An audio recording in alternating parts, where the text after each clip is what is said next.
প্রত্যেককে আমন্ত্রণ জানাচ্ছি business extra with Julie Alam অনুষ্ঠানে। শুরুতেই সবার কাছে ক্ষমা চেয়ে নিচ্ছি, আমরা 10টার সময় প্রোগ্রামটি শুরু করতে চেয়েছিলাম, কিন্তু বোঝেনি তো যেহেতু অনলাইনের মাধ্যমে পুরো প্রোগ্রামটা করতে হচ্ছে, তো কানেক্টিভিটিতে প্রোগ্রাম প্রবলেম থাকার কারণে আমরা ঠিক জাস্ট 10টায় শুরু করতে পারিনি। আমরা শুরু করছি আজকের অনুষ্ঠান। আপনারা হয়তো এরই মধ্যে জেনে গেছেন যে কি নিয়ে আজকের প্রোগ্রামটা করতে যাচ্ছি। তারপরও আমি একবার একটু আপনাদের বলি যে কোন বিষয়টি নিয়ে আমরা আজকে প্রোগ্রাম করতে যাচ্ছি। ব্যাংক খাত নিয়ে, মূলত শুধুমাত্র ব্যাংক খাতের অনেকগুলো বিষয় আছে, তবে আজকে আমরা মূলত কথা বলতে চাই যে ব্যাংকে যে র্যান্ডম কর্মী ছাঁটাই হচ্ছে বা চাকরিচ্যুত করা হচ্ছে ব্যাংকারদের, কেন এই ধরনের পদক্ষেপ নিচ্ছেন ব্যাংক মালিকরা বা ব্যাংকের ব্যবস্থাপনা পরিচালকরা, সেই বিষয়টি নিয়ে মূলত কথা বলতে চাই। এবং নানা কারণে আমরা দেখেছি বেশ কয়েক বছর ধরেই আলোচনা সমালোচনায় ব্যাংক খাত রয়েছে, এবং এবার একটু এই করোনা মহামারীর মধ্যে একটু ভিন্নভাবেই আবার আলোচনায় এলো ব্যাংক খাত। অনেকগুলো ব্যাংক এরই মধ্যে কর্মীদের বেতন ভাতা কমিয়েছে এবং চাকরিচ্যুত করেছে। মূলত এই সকল বিষয় নিয়ে আজ আমরা কথা বলতে চাই। কথা বলতে আমাদের সাথে যুক্ত হয়েছেন ব্যাংক বিশ্লেষক doctor Shah Ahsan Habib, bankers welfare অ্যাসোসিয়েশনের সভাপতি কাজী মোহাম্মদ শফিকুর রহমান, এবং আরো আছেন অর্থনীতি প্রতিবেদক দৈনিক ইত্তেফাকের রেজাউল হক কৌশিক। এবং আমাদের মাঝে আরো একজন অতিথি যুক্ত হবেন মোহাম্মদ নুরুল আমিন, যিনি অ্যাসোসিয়েশন অফ ব্যাংকার্স বাংলাদেশের সাবেক চেয়ারম্যান ও এনসিসি ব্যাংকের ও মেঘনা ব্যাংকের সাবেক ব্যবস্থাপনা পরিচালক। উনি হয়তো কিছুক্ষণের মধ্যেই আমাদের সাথে জয়েন করতে পারবেন। যারা এরই মধ্যে জয়েন করেছেন তাদেরকে নিয়ে প্রোগ্রামটা শুরু করতে চাই। আর শুরুতেই আমাদের সাথে অর্থনীতি প্রতিবেদক দৈনিক ইত্তেফাকের রেজাউল হক কৌশিক, তার কাছে যেতে চাই এবং তার মাধ্যমে অনুষ্ঠানটা শুরু করতে চাই। রেজাউল হক কৌশিক, আপনাকে স্বাগত জানাচ্ছি আজকের অনুষ্ঠানে। ধন্যবাদ জানাচ্ছি হবার জন্য।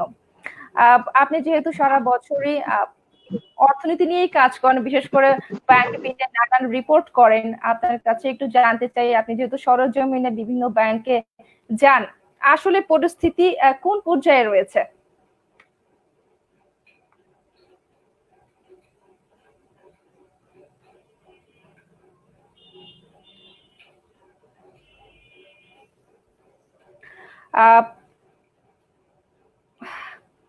কৌশিক, আপনার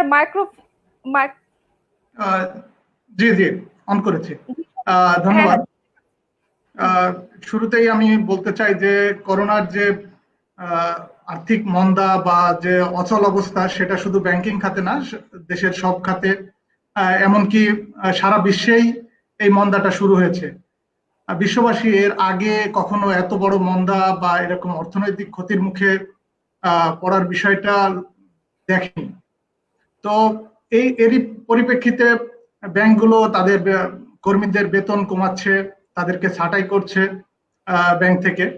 তো এটা আসলে যে ব্যাংকিং খাত, শুরুতেই বলতে চাই যে ব্যাংকিং খাত কিন্তু অন্যান্য প্রতিষ্ঠানের মতো না।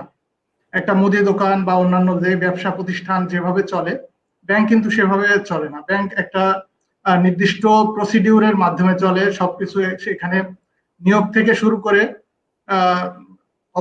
অবসরে যাওয়া পর্যন্ত, ঋণ বিতরণ, ঋণ আদায়, সবকিছু একটা সিস্টেমের মধ্যে দিয়ে চলে। তো সেই সিস্টেমের মধ্যে দিয়ে এখন ব্যাংকগুলো যেই সিদ্ধান্ত নিতে যাচ্ছে, সেটা আসলেই ব্যাংকিং খাতের জন্য দুঃখজনক। এবং ব্যাংকিং খাত যেহেতু একটা ফর্মাল খাত, এটা এখানে যদি কোনো রকমের কোনো দৈব দুর্বিপাক বা কোনো কৌশিক, আপনি যেহেতু সরাসরি ব্যাংকে গিয়েছেন এবং যে কয়েকটি ব্যাংকে এই ধরনের কাজগুলো করা হচ্ছে, বেতন কমানো থেকে শুরু করে কর্মী ছাঁটাই করা হচ্ছে, একটু জানতে চাই যে সরাসরি তারা আসলে আপনাকে কি বলছেন বা কি বলেছেন, সেটা ব্যাংকের ব্যবস্থাপনা পরিচালকরা হোক বা ব্যাংকার যাদের চাকরিচ্যুত করা হয়েছে তাদের কথাই হোক, যদি তাদের কথাগুলো একটু বলেন। প্রথমেই আসি যে গত মাসে সিটি ব্যাংক, বেসরকারি খাতের সিটি ব্যাংক প্রথম বেতন কমানোর ঘোষণা দিল, এবং তারপরে বেশ কয়েকটা ব্যাংক, 4টি ব্যাংক ঘোষণা দিল, এবং একটি ব্যাংক, বেসরকারি খাতের প্রথম বেসরকারি ব্যাংক এবি ব্যাংক, তাদের কর্মী ছাঁটাইয়ের যে ঘোষণা দিয়েছে, এখন এক এক তথ্য উপাত্ত থেকে এক এক রকম যে 50 ঊর্ধ্ব বা কোনো কেউ কেউ বলছেন যে 100-র মতো। এক্সাক্ট ফিগারটা এখনো আমরা পাইনি, তবে ব্যবস্থাপনা পরিচালক স্বীকার করেছেন, উনি বলেছেন যে মূলত অযোগ্যতার কারণে তাদেরকে বাদ দেওয়া হচ্ছে। কিন্তু অযোগ্যতার প্রশ্ন যখনই আসে তখনই আসলে আমাদের সামনে চলে আসে দুইটা প্রশ্ন। একটা যে তারা কিন্তু সম্প্রতি জয়েন করেনি, তারা কিন্তু কেউ 10 বছর 20 বছরও চাকরি করছেন। তো যখন তারা এইভাবে যে বছরের পর বছর আছেন, তো ব্যাংকের পরিচালনা পর্ষদ এটার কি করবে? সেটাই এটা কৌশিক, কিন্তু আপনি কৌশিক আপনি জি আরেকটা জি বিষয় যে যে তাদের কিন্তু একটা ফর্মাল সিস্টেমে কিন্তু নিয়োগ হয়েছে। তো যদি স্কিলের কথা বলে হ্যাঁ, বা তাদের নিশ্চয়ই অনেক যাচাই বাছাই করে আমরা জানি যে ব্যাংকের নিয়োগটা এতটা সহজ না, যে অনেক অধ্যাবসায় অনেক ধরনের পড়াশোনা করে তারপরে আসলে ব্যাংকে চাকরি অর্জন করতে হয়। কৌশিক আপনি আছেন আমাদের সাথে, ব্যাংক বিশ্লেষক ডক্টর আহসান ভাই যেহেতু আমাদের সাথে আছেন, আমরা একটু তার কাছ থেকে জেনে নেই। আহসান ভাই, কি মনে হচ্ছে কেন কিছু ব্যাংক এ ধরনের সিদ্ধান্ত নিচ্ছে? ওকে, আমি একটু ব্রড ব্রড পার্সপেক্টিভে ব্যাপারটাকে দেখতে চাই। যে প্রথমত যে কিছু ব্যাংক হয়তো করছে সিম্পলি তাদের ফাইন্যান্সিয়াল যে উইকনেস বা ফাইন্যান্সিয়াল পজিশন ভালো না সেখান থেকে বের হয়ে আসার জন্য। বাট তার থেকে বড় কথা হলো যে ব্যাংকের কোন জায়গায় থাকাটা উচিত, আসলে কি করা উচিত। যেমন আপনি দেখেন যে সেন্ট্রাল ব্যাংক এবং গভর্নমেন্ট তারা যে রিকভারি প্যাকেজ গুলো ডিক্লেয়ার করেছে, তো সেগুলো ইমপ্লিমেন্ট করার জন্য ব্যাংক একটা সবচেয়ে বড় এজেন্ট। এখনকার যে ক্রাইসিস, এই ক্রাইসিসটা কিন্তু it's not about banking crisis, এটা ব্যাংকিং ক্রাইসিস না, এটা ইকোনমিক ক্রাইসিস, এটা ব্যাংকিং ক্রাইসিস, এটা পলিসি ক্রাইসিস, মানে পলিসি মেকারদের সাপোর্ট লাগবে, এটা হেলথ ক্রাইসিস, মানে অনেকগুলো ক্রাইসিসের একটা কম্পোজিশন। তো সেখানে ব্যাংকের কাছে অন্য সবার এক্সপেকটেশন লেভেল কিন্তু অনেক হাই, ব্যাংক অন্যান্য প্রতিষ্ঠানের মতো না। এখন ব্যাংকের একটা প্রাইমারি রেসপন্সিবিলিটি হলো এই সময়ে পলিসি মেকারকে সাপোর্ট করা এবং প্রফিট থেকে দূরে থাকা। এখন কেউ যদি প্রফিটটাকে সামনে টার্গেট করে তাহলে এই সিচুয়েশনে কিন্তু বিজনেস নাই। কস্ট কমানোর টার্গেট হিসেবে অনেকেই কাজটা করতে পারে, অনেক ধরনের মেজার্স নিতে পারে যে আমি কস্ট কমাবো, কারণ এখন তো বিজনেস নাই। বাট যদি বলেন what is the right approach, এই সময় ব্যাংকের রাইট অ্যাপ্রোচ কিন্তু হলো টু সাপোর্ট পলিসি মেকারস। আপনি পলিসি মেকারকে সাপোর্ট করবেন, যেখানে গভর্নমেন্ট এবং সেন্ট্রাল ব্যাংকের উদ্দেশ্য হলো কোনো বিজনেস থেকে যেন চাকরি না যায়। সেখানে যদি সেই পলিসির সাথে নিজেকে আপনি অ্যালাইন করতে চান, if it is about banks, তাহলে অবভিয়াসলি এটা কখনোই এক্সপেক্টেড না যে তারা চাকরি হারাবে বা চাকরি হারানোর ভয়ে কাজ করবে। যখন এ ধরনের আনসার্টেন সিচুয়েশনে মানুষের মধ্যে বা যারা এমপ্লয়ি তাদের মধ্যে চাকরি হারানোর ভয় কাজ করে, তখন কিন্তু প্রোডাক্টিভিটি থাকে না। এই যে এখন যে উনি একটু আগে আমাদের যে ইত্তেফাকের সাংবাদিক সাহেব উনি যেটা বললেন যে অদক্ষতা, দেখেন আপনি যখন এই সময়টা স্ট্র্যাটেজি চেঞ্জ হচ্ছে, কিন্তু নতুন নতুন অ্যাপ্রোচে যাচ্ছেন আপনি যখন নতুন অ্যাপ্রোচে যাবেন অনেক মানুষকে অবসোলেট মনে হতে পারে, এবং ওদেরকে সরিয়ে যদি আপনি নতুন যারা ওই টেকনোলজি ভিত্তিক যে ধরনের ব্যাংকিং বুঝেন তাকে নিয়ে আসেন, this is not the right time for that. বরং এখনকার রাইট অ্যাপ্রোচ হলো আমি যখন আমার স্ট্র্যাটেজি চেঞ্জ করব, আমার এক্সিস্টিং এমপ্লয়িকে এই সময়ের সাথে নতুন স্ট্র্যাটেজির সাথে যাতে উনি অ্যাডপ্ট করতে পারে সে ধরনের ট্রেনিং, সে ধরনের অ্যারেঞ্জমেন্ট করে সেই কাজটা করব। এটা হলো একটু tough stand, but easy stand হলো তাকে সরিয়ে দিয়ে নতুন কাউকে সেখানে এমপ্লয় করা। তো অনেকে হয়তো ইজি জায়গাটার কথা খুঁজছেন, অনেকে হয়তো মনে করছেন আগের প্রফিট মোটিভটা নিয়েই চলবো। সো আগের প্রফিট টার্গেট নিয়ে তো যদি মুভ করে তাহলে কিন্তু কস্ট কাটিং করার পার্ট হিসেবে তারা এটা করতে পারেন। দ্যাট ইজ অবভিয়াসলি আনএক্সপেক্টেড, এটা এক্সপেক্ট করার কোনো কারণ নেই। নুরুল আমিন আমাদের মাঝে যুক্ত হয়েছে। নুরুল আমিন, আপনাকে অসংখ্য ধন্যবাদ যুক্ত হবার জন্য। আপনার কাছে একটু জানতে চাই যে এই যে ব্যাংকগুলো, সব ব্যাংক না, কিছু ব্যাংক এই যেটি করছে যে কর্মী ছাঁটাই করছে এবং বেতন ভাতা কমাচ্ছে, তারপরে করোনা এই মহামারীর সময় কি এমন হলো ব্যাংকে যে তাদেরকে এরকম চাকরিচ্যুত করতে হচ্ছে কর্মীদের? আপনি বিষয়গুলো কিভাবে দেখছেন? ধন্যবাদ। আমি শুরুতে যে কথাটি বলবো যে বেতন এবং অন্য অন্য যে কোনো ধরনের এমপ্লয়ি মোটিভেশন নষ্ট হতে পারে, এটা কাজ করার এখনই সময় নয়। This is not the time. এটা হচ্ছে এখন অ্যাসেসমেন্ট করার সময় আমরা কি করছি, কি অবস্থা আছে, ব্যাংকের উপর যে যে দায়িত্বগুলো এখন, যে ইনসেনটিভ গুলো সবগুলো ব্যাংকের মাধ্যমে যাবে, এটা হচ্ছে এখন ইম্পর্টেন্ট। এখন যদি এই কাজগুলো সরকারের এই সময়ে যে 1,00,000 কোটি টাকার উপরে প্রণোদনা ব্যাংকগুলো করবে, যেই এমপ্লয়িরা করবে, যেই এমপ্লয়িরা এতদিন ব্যাংকটাকে এই পর্যায়ে নিয়ে আসছে, এমপ্লয়িরাই হলো ব্যাংক, এটা বিল্ডিং কোনো ব্যাংক নয়। Policy, employee, human resource is the মূল অ্যাসেটটা। এদেরকে যদি আপনি কোনোভাবে ডিমোটিভেট করেন, তাহলে কিন্তু আপনার মূল কাজটা হ্যাম্পার্ড হতে পারে। এটা একটা। দ্বিতীয় হচ্ছে যে করোনার যে ইভ্যালুয়েশন, জুন কোয়ার্টার দেখবো, সেপ্টেম্বর দেখবো, ইভেন ডিসেম্বর কোয়ার্টার আমরা দেখতে পারি যে ব্যাংক আসলে কতটুকু এফেক্টেড হলো। এই ক্ষেত্রে কোনোভাবেই এই সময়ে এমপ্লয়ীদের ডিমোটিভেট করা উচিত নয় বেতন কাটের উচ্চারণ করে। অনেক ব্যাংক করেছেন, অনেক ব্যাংক আবার বলেছেন করবেনও না। কস্ট কাটিং এর অনেক পদ্ধতি আছে। প্রথমে যদি আপনি এমপ্লয়ীদের উপর নজর পড়ে তাহলে তো হবে না। আপনাকে কস্ট কাটিং এর জন্য আপনার ইনস্টলেশন কস্ট আছে, আপনার বাড়ি ভাড়া থেকে আরম্ভ করে আপনার উদযাপন, আপনার অ্যাডভার্টাইজমেন্ট থেকে আরম্ভ করে আরো যে যে বিষয়গুলো ব্যাংকের কস্টের উপর ইমপ্যাক্ট করে। ইভেন আমি একটু হার্শ ভাবেই বলবো, হোপফুলি বোর্ড মেম্বাররা মাইন্ড করবেন না, ওনারা 2-1% ডিভিডেন্ড কম নিতে পারেন।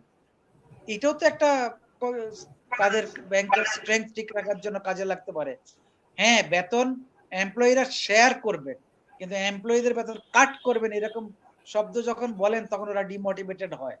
আমি মনে করি এই সময়টা এখন প্রপার হয় না। আমরা করোনা আতঙ্কে আছি, দেশ একটা স্থবির অবস্থার মধ্যে আছে, ব্যবসা বাণিজ্য বন্ধ, ক্রেডিট গ্রোথ চলে আসছে 8%-এ, ছোটখাটো ব্যবসায়ীরা থেকে আরম্ভ করে প্রচুর আসলে এখনই কাজ করার সময় নুরুল আমিন, এখনই আসলে কাজ করার সময়, কারণ দক্ষ ব্যাংকারদের ব্যাংক থেকে সরিয়ে দিয়ে ব্যাংক মালিকরা আসলে কি করতে চাচ্ছেন?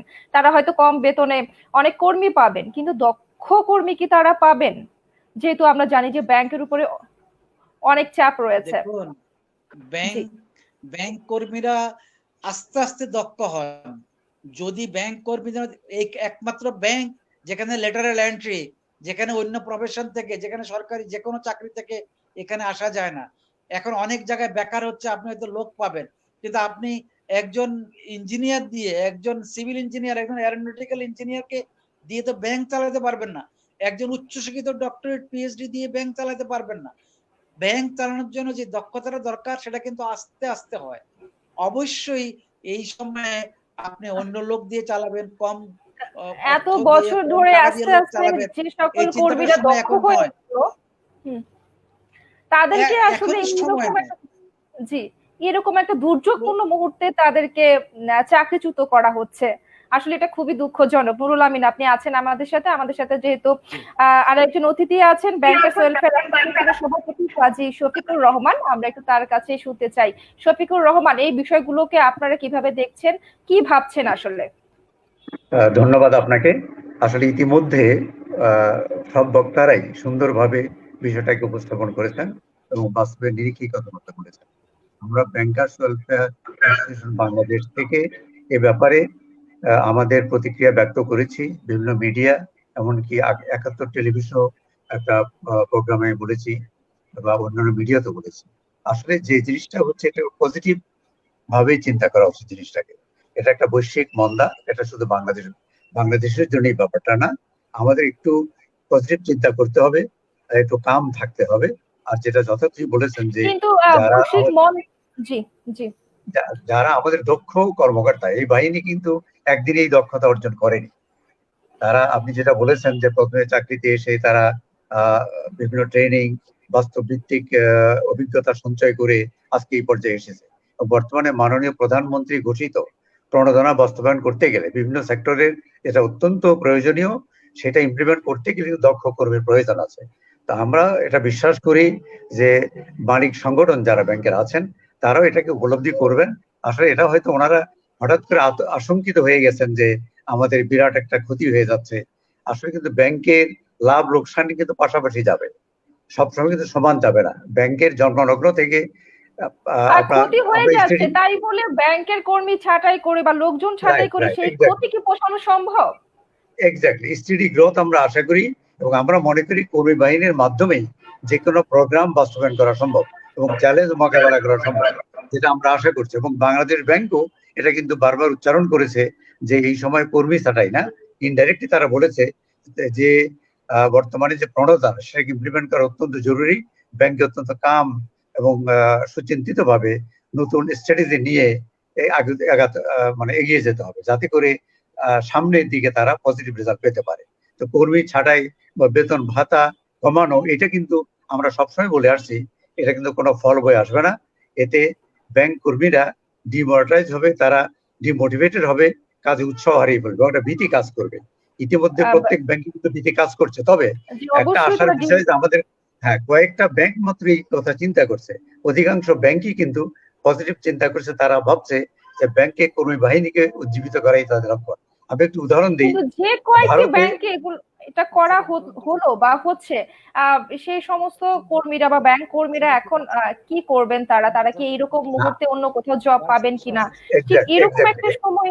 জি রাইট, আপনি যেটা বলেছেন যথার্থই বলেছেন, যে আসলে এমনি একটা সময় যে আমরা দুর্যোগের সময় একটা লোককে যদি চাকরিচ্যুত করি বা বেতন কমিয়ে দিই বা বাধ্য করি তাকে রিটায়ার করার জন্য, সেই ক্ষেত্রে অন্যখানে কিন্তু তার এভিডেন্স থাকে না। অন্য সময় কিন্তু একটা লোককে যদি বিদায় করেন বলে দরকার আছে যে তারা জীবনের ঝুঁকি নিয়ে এতদিন কাজ করে গেছেন। সেই কথাই বলছি, আমরা এই ব্যাপারে তীব্র প্রতিবাদ জানিয়েছি। আমরা মালিক সংগঠনকে বলেছি, ব্যাংকের যারা এমডি এবং সিইও তাদেরকে আমরা বলেছি, আমরা ইভেন গভর্নর মহোদয়কে রিকোয়েস্ট করেছি। পদক্ষেপ আপনারা নিয়েছেন এবং কি পদক্ষেপ নিতে যাচ্ছেন সামনে, এই বিষয়টি নিয়ে অবশ্যই কথা বলতে চাই। তবে আমাদের সাথে কৌশিক আছেন, তার কাছে আরো একবার ফিরতে চাই, অর্থনীতি প্রতিবেদক দৈনিক ইত্তেফাকের। কৌশিক, আপনি যেহেতু সরেজমিনে কাজ করেন, কিছুক্ষণ আগে বলছিলাম, ব্যাংকারদের সাথে কি আপনার ওয়ান টু ওয়ান কথা হয়েছে যে তারা কি বলছেন, যে কোন অজুহাতে তাদেরকে চাকরিচ্যুত করা হচ্ছে? অদক্ষতার কথা আপনি বলেছেন, অদক্ষতা ছাড়া নিশ্চয়ই এক এক ব্যাংক এক এক ধরনের পলিসি অবলম্বন করছে, কি বলছেন তারা? জি, তারা যেটা বলেছেন, অনেকের সঙ্গেই আমার কথা হয়েছে, যেহেতু এই বিষয় নিয়ে কাজ করি। অনেকের সঙ্গে যারা চাকরিচ্যুত হয়েছেন বা যারা লিস্টের মধ্যে আছেন, এরকম অনেকের সঙ্গেই কথা হয়েছে। আসলে তারা এখন আসলে এমন হতভম্ব হয়ে গিয়েছে যে কোনো কথাই বলতে পারছে না। তারা যে তাদের এখন কিভাবে তাদের ঢাকা শহরে টিকে থাকবে বা তাদের সংসার চলবে, এগুলো নিয়ে তারা কিন্তু ব্যাপক একটা ক্রাইসিসের মধ্যে পড়ে গিয়েছে। কৌশিক, আপনি আছেন? জি জি জি। উনি কিন্তু অন্য আরেকটা ব্যাংকে চাকরি পাবেন না বা অন্য কোথাও চাকরি করতে পারবেন না, কারণ তিনি তার অনেকে আছেন যে তার সারা জীবনটাই ব্যাংকের জন্য দিয়েছেন এবং ব্যাংকের গ্রাহকদের সেবা দেওয়ার জন্য কাজ করেছেন। এখন সে যখন বের হচ্ছে তখন কিন্তু তার অন্য কোনো ইনকাম সোর্স নাই। এখন কিভাবে টিকে থাকবে, এটাই কিন্তু সবচেয়ে বড় বিষয় হয়ে দাঁড়িয়েছে। মোহাম্মদ নুরুল আমিন, আপনার কাছে আসতে চাই, যেটি কৌশিক বলছিলেন যে আসলেই তারা যাদের চাকরিচ্যুত করা হয়েছে, চাকরি হারিয়েছেন যারা, তারা এরকম মহামারীর সময়ে, এরকম দুর্যোগপূর্ণ সময়ে কোথায় যাবেন বা তারা অন্য কোথায় কিভাবে চাকরি পাবেন? তারা, কারণ একটা ব্যাংকের পেছনে তো কাজ শিখতে গিয়ে অনেকটা বছর তাদেরকে দিয়ে ফেলতে হয়। তারপরে কি হুট করে অন্য কোনো প্রফেশনে যাওয়া যায়, নাকি আসলে এই সময় অন্য কোনো ব্যাংকে তারা ঢুকতে পারবেন? তারা তো পরিবার পরিজন নিয়ে খুব বিপদেই পড়ে গেলেন। আপনি দেখুন, একজন এক্সপেরিয়েন্স ব্যাংকার তৈরি হইতে যে ব্যাংক তৈরি করে তাদের একটা কস্ট ওটার পিছনে কাজ করে।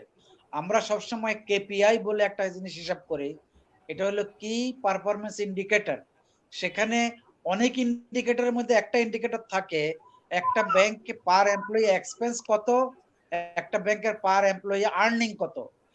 কোনোভাবেই যেই ব্যাংক প্রফিট করে সেই ব্যাংকের এক্সপেন্স কখনো আর্নিং এর থেকে পার এমপ্লয়ি বেশি হতে পারে না। আপনি দেখেন প্রত্যেকটি ব্যাংক ডিভিডেন্ড ঘোষণা করে, দুই একটি ছাড়া, এবং তারা অবশ্যই 10%-এর উপরে ডিভিডেন্ড ঘোষণা করেন। এটা আরো অনেক বেশি হতো, 20, 30, 25% আরো বেশি ছিল এক সময়। তার মানে এই এমপ্লয়িটা যে পরিমাণ এক্সপেন্স সে ইয়ারলি করে বা মান্থলি করে, তার কত গুণ সে আর্নিং করে। এই ক্যালকুলেশনে আপনি বুঝতে পারবেন যে একটি ব্যাংক কি পারফর্ম করছে। এই ক্ষেত্রে প্রত্যেক এমপ্লয়ি এভারেজ জিনিসটা নেওয়া হয়।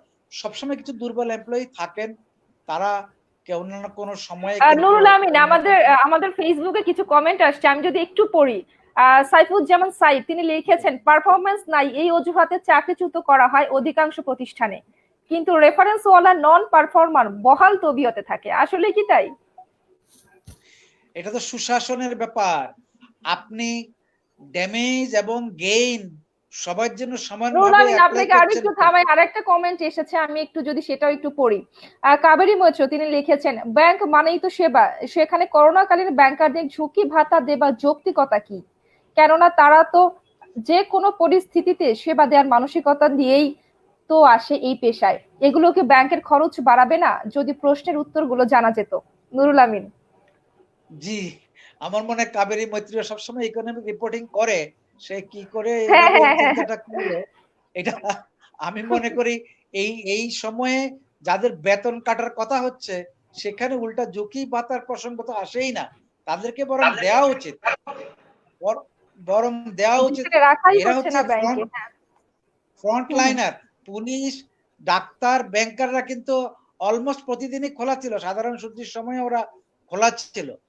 একজন লোককে যদি আপনি চাকরিচ্যুত করতে, গোল্ডেন হ্যান্ডশেকের একটা পলিসি ব্যাংকে থাকে এবং সেটা কতগুলো নিয়ম নীতি ক্রাইটেরিয়া মানার পর আপনি হোলসেল একটা সময়ে এসে, এই সময়ে এসে কাউকে যদি চাকরিচ্যুত করার চিন্তা করেন তাহলে তার মন যেমন ভেঙে যাবে, আবার যদি আপনি তাকে নোটিশ দিয়ে রাখেন তাহলে বাকি দিনগুলো সে কাজ করতে পারবে না। অন্য পাশের টেবিলের লোক, তার অন্য এখন কলিগ আসলে আতঙ্কে অন্য যে থাকবে কখন ব্যাংকের, তোমার উপরে খড়গটা আসবে। এই জিনিসটা ইম্পর্টেন্ট। আর একটা কথা যেটা বললেন যে রেফারেন্সের লোকদের চাকরি থাকে, ইনএফিসিয়েন্সির নামে ভালো লোকের চাকরি যায়, এটা হচ্ছে সুশাসন। আপনি সবার সঙ্গে সমানভাবে নিয়ম নীতিগুলো, আপনার সার্ভিস রোলটা স্ট্রং কিনা সেটা ইমপ্লিমেন্ট করার জন্য সিনিয়র ম্যানেজমেন্ট, টপ ম্যানেজমেন্ট দৃঢ় প্রতিজ্ঞ কিনা, বোর্ডের ইনফ্লুয়েন্স সেখানে কি, ম্যানেজমেন্ট সেটাকে কিভাবে ফেস করে, সুশাসনের বিষয়টা এখানে বেশি কার্যকর। আমার মনে হয় যেই ব্যাংকগুলো এই কাজটা করেছেন তারা একটু রিভাইজ করে আশ্বাস দিতে পারেন যে তোমরা যদি আগামী কোয়ার্টারে ভালো করো, আগামী ডিসেম্বরে ভালো করো, তাহলে তোমাদের এই বেতন রিভাইভ করা হবে বা বেতন বাড়ানো হবে। উল্টা বরং মোটিভেশনের সময় এখন আপনি তাদেরকে বলবেন পারফর্ম করো, অমুক সময় থেকে তোমাদের এই ইনসেনটিভ দেওয়া হবে। এখন কিন্তু এই ডিমোরালাইজ করার সময় নয় বলে আমি পার্সোনালি মনে করি। এবং আসলে আমরা সবাই জানি যে ব্যাংকের উপরে অনেক দায়িত্ব।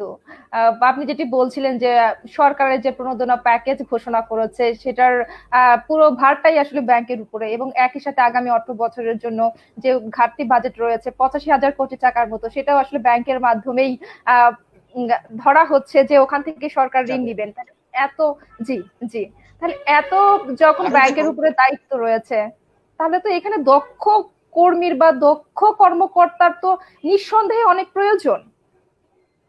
আপনি দেখুন আরো আরো কিছু, এই যে আমাদের $100 বিলিয়ন আমদানি রপ্তানি বাণিজ্য, আমাদের যে রিমিটেন্স, এরা 100% ব্যাংকের থ্রুতে আসে। কাজে এখানে মনোবল শক্ত না থাকলে এই কাজগুলো দৃঢ়ভাবে করা সম্ভব নয়। গভর্নমেন্টের মোস্ট প্রজেক্টের গ্যারান্টি ব্যাংকগুলো দিচ্ছে, সিন্ডিকেশন করেও বিমানকে প্রাইভেট ব্যাংক লোন দিচ্ছে। ফলে হচ্ছে ব্যাংকের উপর তো টোটাল ইকোনমির যে অবদান, এটা তো এখন আর ছোট করে দেখার কোনো উপায়ও নাই, সম্ভবও না। আমাদের জিডিপিতে যে গ্রোথ, ক্যাপিটাল মার্কেটে এখন ব্যাংকের একসময় ক্যাপিটালাইজেশন ছিল 35% ব্যাংকের, এখন হয়তো প্রাইস কম হওয়ার কারণে সেই ক্যাপিটালাইজেশনের তুলনামূলক একটু কম হয়েছে।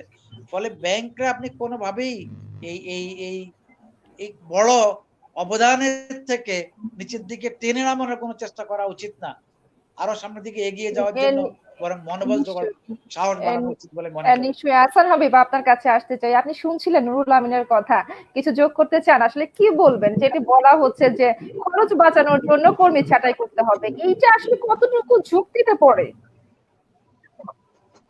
খরচ তো দেখেন, অন্যভাবে বরং বাঁচানো আমি যায়।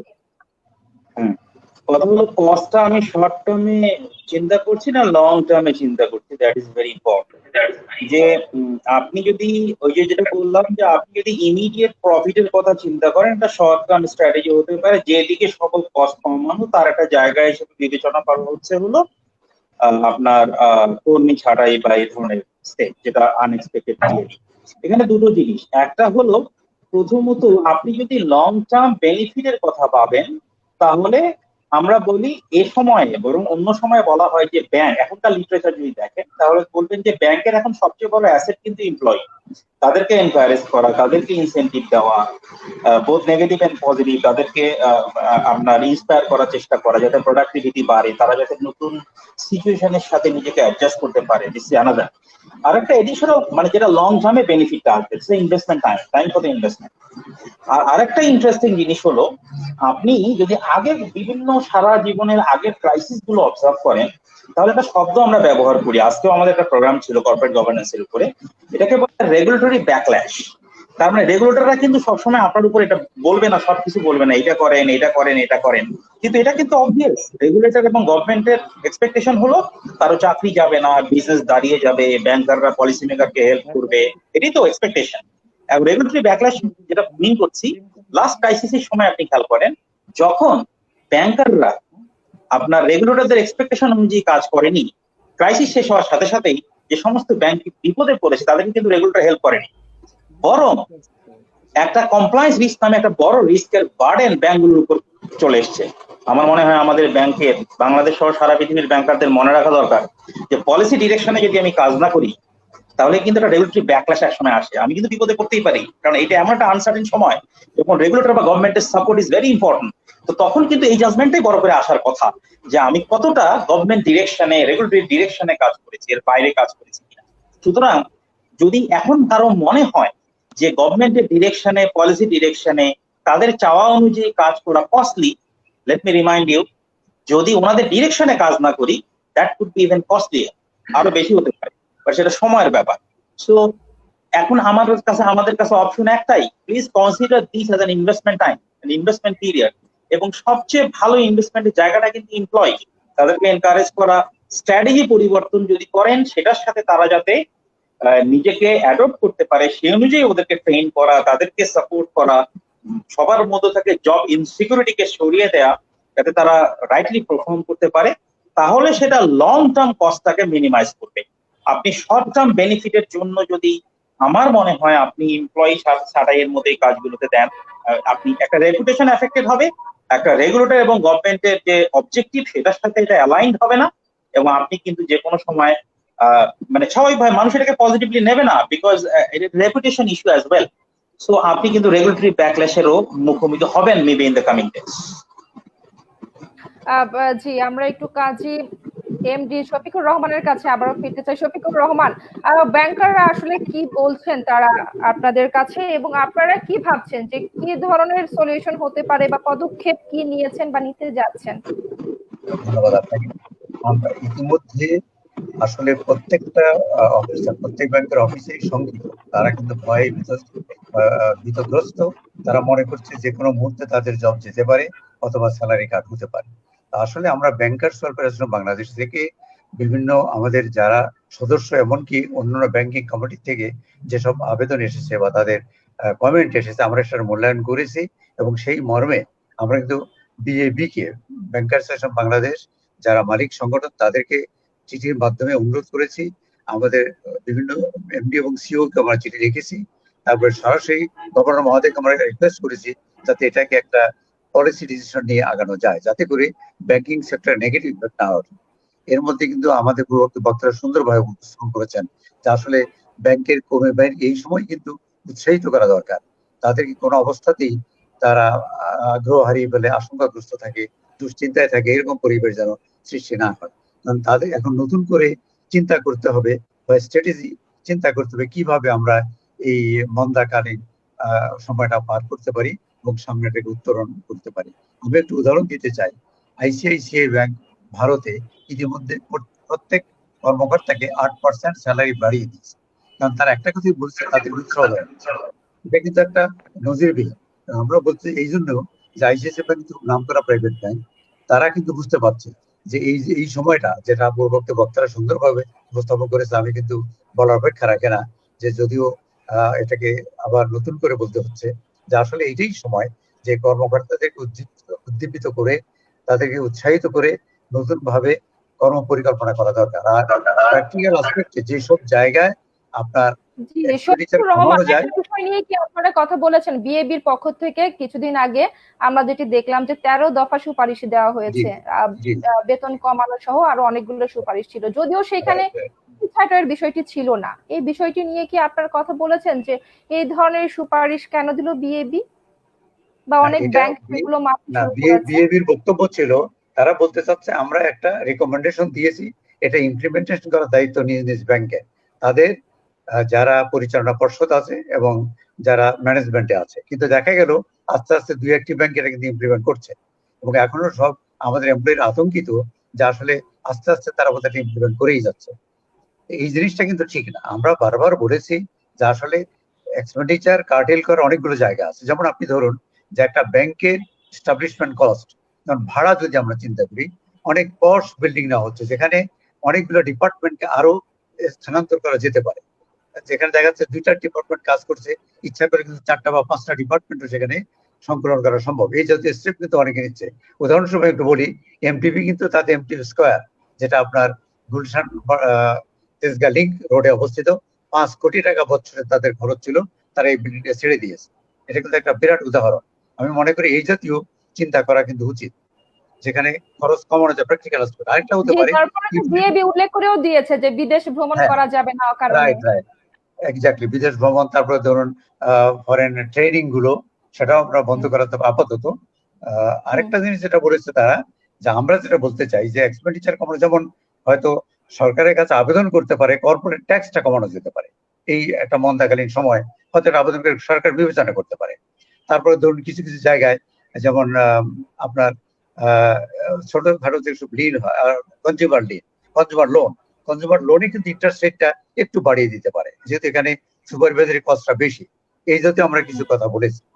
এগুলো যদি তারা পরিপালন করে, একটা হতে পারে ঠিক আছে, তাদের অনেকে লসেরও যদি সম্মুখীন হয়, সেটা যদি জেড ক্যাটাগরিতে না এনে কিছুদিন সময় দেওয়া হয়, তাহলে কিন্তু একটা লাভবান হবে। এই জাতীয় কিছু পদক্ষেপ নিতে পারে। আরেকটা বাস্তব ভিত্তিক চিন্তা করা দরকার, কোনখানে আমরা এক্সপেন্ডিচারটা কাটেল করতে পারি বা ইনকাম জেনারেট করতে পারি। এখন অনলাইন ব্যাংকিং গুলা শুরু হতে এখানেও কিন্তু ইনকামের একটা সুযোগ আছে। আগে কিন্তু ব্যাংকগুলো আপনার ডেস্কে সার্ভিস দিত, বর্তমানে অনলাইন সার্ভিস হচ্ছে, সেটাও কিন্তু একটা বিরাট একটা স্কোপ। সেখানেও কিন্তু কিছু কিছু এই সার্ভিসের জন্য সামান্য কিছু চার্জ তারা আরোপ করতে পারে, যেটা সহনীয়, যাতে ক্লায়েন্টরা আমাদের কোনো বার্ডেন ফিল করবে না। আরেকটা হলো বর্তমানে ব্যাংকের কাস্টমার রিলেশনটা বাড়ানো দরকার। কাস্টমারদের উপরে আমরা যদি জুলুম করি, এমপ্লয়ীদের উপরে জুলুম করি, তাহলে কিন্তু এটা একটা ভালো ফল বয়ে আনবে না। এই সময় কিন্তু জি। আমাদের একটু এই যে সুচিন্তিত চিন্তা কাস্টমার, করতে হবে। শফিকুর রহমান, এই যে আপনি কাস্টমার এবং ব্যাংকারদের মধ্যে এক ধরনের সুসম্পর্কের কথা বললেন, এটা সুসম্পর্ক, খুবই জরুরি, এবং এইটা আসলে করতে পারে দক্ষ ব্যাংকার যিনি, তিনি তার মাধ্যমেই সম্ভব একজন কাস্টমারকে মোটিভেট করা। তো সেইখানে যদি দক্ষ ব্যাংকার না হয় তাহলে আসলে খুবই তাহলে মুশকিল, পারবে বা না। গ্রাহকরাও আসলে ব্যাংকের প্রতি কিভাবে হ্যাঁ, আস্থা পাবেন। এই আস্থার প্রসঙ্গে একটু আসতে চাই। নুরুল আমিন, আপনার কাছেই আসি। আহ এই যে ব্যাংক, কিছু ব্যাংক যেটা করছে, এতে করে তো শুধুমাত্র যে তারা চাকরিচ্যুতি করছে বা ব্যাংকারদের ক্ষতি করছে সেটা না, এটা কিন্তু ব্যাংকের নিজস্ব সুনাম যেটি রয়েছে সেটিও কিন্তু ক্ষুণ্ণ হচ্ছে। এবং গ্রাহকরা যখন টাকা রাখতে আসবে তখন কিন্তু তারা আস্থা সংকটেই ভুগবে, যে যে ব্যাংক আসলে কর্মীদেরকে এভাবে ছাঁটাই করে দেয় সেই ব্যাংকের প্রতি কতটা আস্থা রাখা যায়। নুরুল আমিন। না, এটা আপনি যথার্থ কথাটা বলেছেন।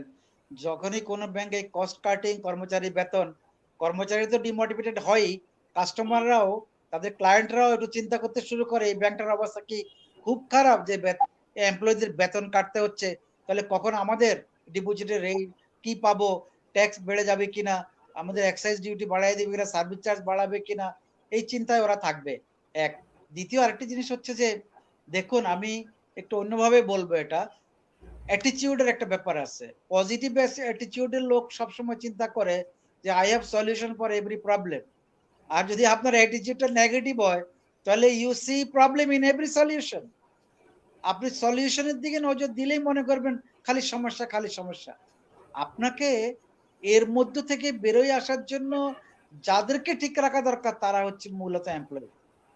এদের উপর দিয়ে আপনি এদেরকে বেশি কাজ করতে বলেন। এখন এখন তো যেটা হচ্ছে যে অনেকগুলো খরচ তো ব্যাংকের এমনি কম, যেমন বার্ষিকী গুলো উদযাপন, এজিএম এর খরচগুলো, বোর্ড মিটিং এ গিয়ে যে যেটুকু খরচ টরচ হয়, এগুলো তুলনামূলক কম, এই ধরনের অনেক খরচ কিন্তু ব্যাংকে এখন এমনিতেও কম হচ্ছে, পার্টিস ডিনার কম হচ্ছে, আপনার অন্যান্য যে বিষয়গুলো আছে এগুলো তো খরচ কিছু কিন্তু অটোমেটিক কমেছে। কষ্ট করে এমপ্লয়িরা অফিসে আসেন, অনেকে আসেন না, এই যে খরচগুলো এগুলো কিন্তু কাউন্টে আনা উচিত। কনভেন্স খরচ অনেক কমে গেছে। আর আমরা যেটা বলেছি যে এই এমপ্লয়িরাই তো ব্যাংকটাকে এই পর্যায়ে নিয়ে আসছে, এই কথা কেন ভুলে যাবেন আপনি? এদের অবদানটাকে ছোট করে দেখতে গেলেই কিন্তু আপনি তখন এদের বেতন কাটার কথা, অন্য কথা চিন্তা করবেন। আপনি এদেরকে হাইলাইট করে যদি ধরেন, এরাই আপনাকে যে আর্নিং দিচ্ছে, এই লোকগুলোকে ঠিক রাখার জন্য আমার মনে হয় অন্য অনেক পদ্ধতি আছে, যেটা শফিকুর রহমান সাহেব বলছেন। কিছু এস্টাবলিশমেন্ট খরচ আপনি কমাইতে পারেন। আপনি এই যে বাড়ি ভাড়ার যে উদাহরণটা দিলেন, এই ধরনের ক্ষেত্রে করতে পারেন।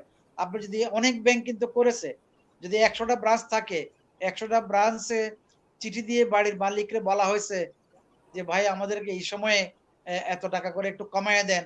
আর যেগুলো তো রিনিউয়ালের প্রসঙ্গ আসছে, এগুলো তো অবশ্যই ওনারা কমানোর জন্য রিকোয়েস্ট করতে পারেন, এবং দুই এক জায়গায় ওনারা সাকসেসফুল হয়েছে না। আরেকটা জিনিস হচ্ছে যে আপনার এখন এখন অন্যান্য তুলনামূলকভাবে সবাই একটু কি বলবো যে তার এসেনশিয়ালের বাইরে আমরা ব্যক্তি লেভেলে, পরিবার লেভেলে কম খরচ করছি। তো ব্যাংকও আমার মনে হয় সেই চিন্তাগুলো এইভাবে করতে পারে যে আমরা একেবারে অতি প্রয়োজন না হলে আমাদের অন্য খরচগুলো কমায় দেব। আর এটা প্রতি মাসে একটা মূল্যায়ন করতে পারে, প্রতি কোয়ার্টারে একটি মূল্যায়ন করতে পারে।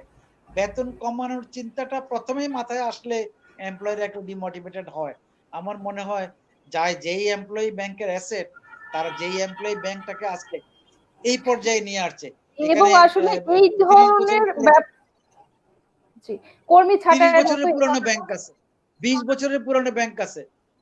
কেন আপনি যে এমপ্লয়িরা এখানে নিয়ে আসছে আপনাকে, তাদের প্রতি আপনি বিরূপ মনোভাব পোষণ করবেন কেন? আমার মনে হয় একটু পজিটিভ চিন্তা করা উচিত। সলিউশন অবশ্যই আসবে, অবশ্যই সলিউশন আসবে। জি, নুরুল আমিন, আরেকটি বিষয় না বললেই না। এই যে ব্যাপারগুলো যখন হচ্ছে ব্যাংক সেক্টরে, ব্যাংক খাতে, এখন আমরা একটা সময় শুনতাম যে ডাক্তার, ইঞ্জিনিয়ার পাশাপাশি মানুষ ব্যাংকার হতে চায়। এখন তো তাহলে মানুষ পড়াশোনা করে কষ্ট করে, ছেলে মেয়েরা তো তারা চাইবে না যে এরকম একটা ঝুঁকিপূর্ণ পেশায় আসার জন্য, যে পেশাতে আসলে চাকরির কোনো ঠিক নাই, থাকবে কি থাকবে না এই ধরনের একটা ভয় ভীতির মধ্যে থাকতে হবে। তাহলে তো দক্ষ কেউ এই পেশায় আর আসতে চাইবে না। দেখুন আমি একটু অন্যভাবে বলি, আমাদের জি। দেশে 15% লোক ফরমাল সেক্টরে কাজ করে, সরকারের 15 লক্ষ, আর এই ব্যাংকগুলোতে কিছুটা, এটাকে ফরমাল এমপ্লয় মানে ফরমাল সেক্টর বলি আমরা। 85% লোকই তো ইনফরমাল সেক্টরে, এবং তারা বেসরকারি সেক্টরে কাজ করে। আপনি এখন দেখেন, এখনকার করোনার এই সময়ে আপনি ইয়তদেরকে জিজ্ঞেস করে দেখেন, সবার চিন্তা হবে সরকারি চাকরি করা। সরকারি চাকরি করার কারণ হচ্ছে এখন দেখেন সরকারি চাকরিওয়ালাদের বেতন কমানো, বোনাস কমানো, এই ধরনের কোনো প্রসঙ্গ আসছে না। ওনারা ঠিকঠাক মতো সবকিছু পাচ্ছেন। এই বেসরকারি ফর্মাল সেক্টরের মধ্যে ব্যাংক পড়ে, তারাও যদি এরকম করেন, তাহলে যে 85% লোক ইনফর্মাল সেক্টরে কাজ করে, প্রাইভেট সেক্টরে কাজ করে, তাদের মনোভাব কোথায়? তাদের অনেকেই বেকার অলরেডি হয়ে গেছেন, অনেকেরই বেতন অলরেডি কমে গেছে।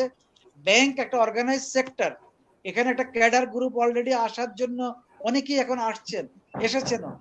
এখন যদি এইরকম সিচুয়েশন হয়, তাদের চাকরি নিয়ে সংখ্যা থাকে, তাহলে ভালো ছেলেরা আবার গভর্নমেন্ট চাকরি চয়েসই প্রথমে দিবে এবং বলবে গভর্নমেন্ট চাকরি ভালো। আমরা সেটা তাহলে নুরুল আমিন, চাই। ব্যাংক কিভাবে বাঁচবে যদি দক্ষ এমপ্লয়ি না এই থাকে? ব্যাংক নয়, বেসরকারি সেক্টর যদি প্রাইভেট এক্সিকিউটিভ ক্লাস ডেভেলপ না জি, করে, আপনার না। মার্কেটিং এ যদি ডেভেলপ না করে, আপনার ম্যানেজমেন্ট যদি ডেভেলপ না করে, হিউম্যান রিসোর্স ট্রেনার যদি ডেভেলপ না করে, এই ধরনের জিনিসগুলো এই দেশে দরকার। তো আপনি দেখেন চায়না এবং ইন্ডিয়া দেখেন, huge business, private executive business লোক আছে। আপনি দেখেন তারা অন্য অনেক বেশি বেতন পায়। আমাদের এখানে গার্মেন্টস এন্ড মার্চেন্টাইজার থেকে আরম্ভ করে যারা আছে, অনেক অ্যাকাউন্টেন্ট, অনেক ভালো সিএফও অনেক বেশি বেতন পায়। ওই ইনসেন্টিভটা তো থাকতে হবে। ব্যাংকের লোকেরা তুলনামূলকভাবে অন্যের থেকে বেশি বেতন পান, বেশি পরিশ্রম করেন, বেশি সময় দেন, এই যে কনসেপ্টটা, এবং ব্যাংক এই মানুষ থেকে ডিপোজিট নিয়ে ইন্টারমিডিয়ারি সার্ভিস দিয়ে এই প্রফিট করে, এই জৌলুস এই অবস্থায় আসে। তো সেই ক্ষেত্রে আপনি প্রাইভেটে যদি লোক না আসতে চান, প্রাইভেট সেক্টর কিভাবে থ্রাইভ করবে? আর আমাদের দেশে তো প্রাইভেট সেটা নুরুল সেক্টর আমিন, লেট গ্রোথ প্রাইভেট হচ্ছে। সেক্টরে কি কোনো নিয়ম কানুন নাই? শুধু ব্যাংক না, যে কোনো সেক্টরে দেখা যায় যে মালিকের মনে চাইলো কর্মী ছাঁটাই করে দিল, মনে চাইলো সে না করে দিল তার প্রতিষ্ঠানে না এটা তো আসার জন্য। এটা আসলে তো এইভাবে কি চলতে পারে? এটা মোরালি এন্ড এথিক্যালি তো এই জিনিস হওয়া উচিত না। যে এমপ্লয় আপনাকে রিটার্ন দিবে, আপনি ফর্মাল সেক্টর হোক, ইনফর্মাল হোক, সরকারি হোক, প্রাইভেট হোক, তাকে আপনি তো রিকগনাইজ করতে হবে, তাকে তো আপনি ডিগনিফাই করতে হবে।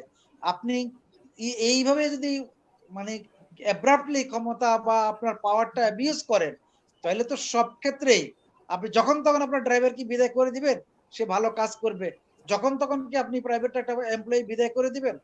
আমি যেটা বলতে চাচ্ছি সেটা হচ্ছে যে এখানে যদি তাদের সার্ভিস প্রপার না হয়, ইনফর্মাল হোক, কিন্তু মোরালি এথিক্যালি তারা যদি ভালো কাজ করে, দে ডিজার্ভ ওই ডিগনিটিটা।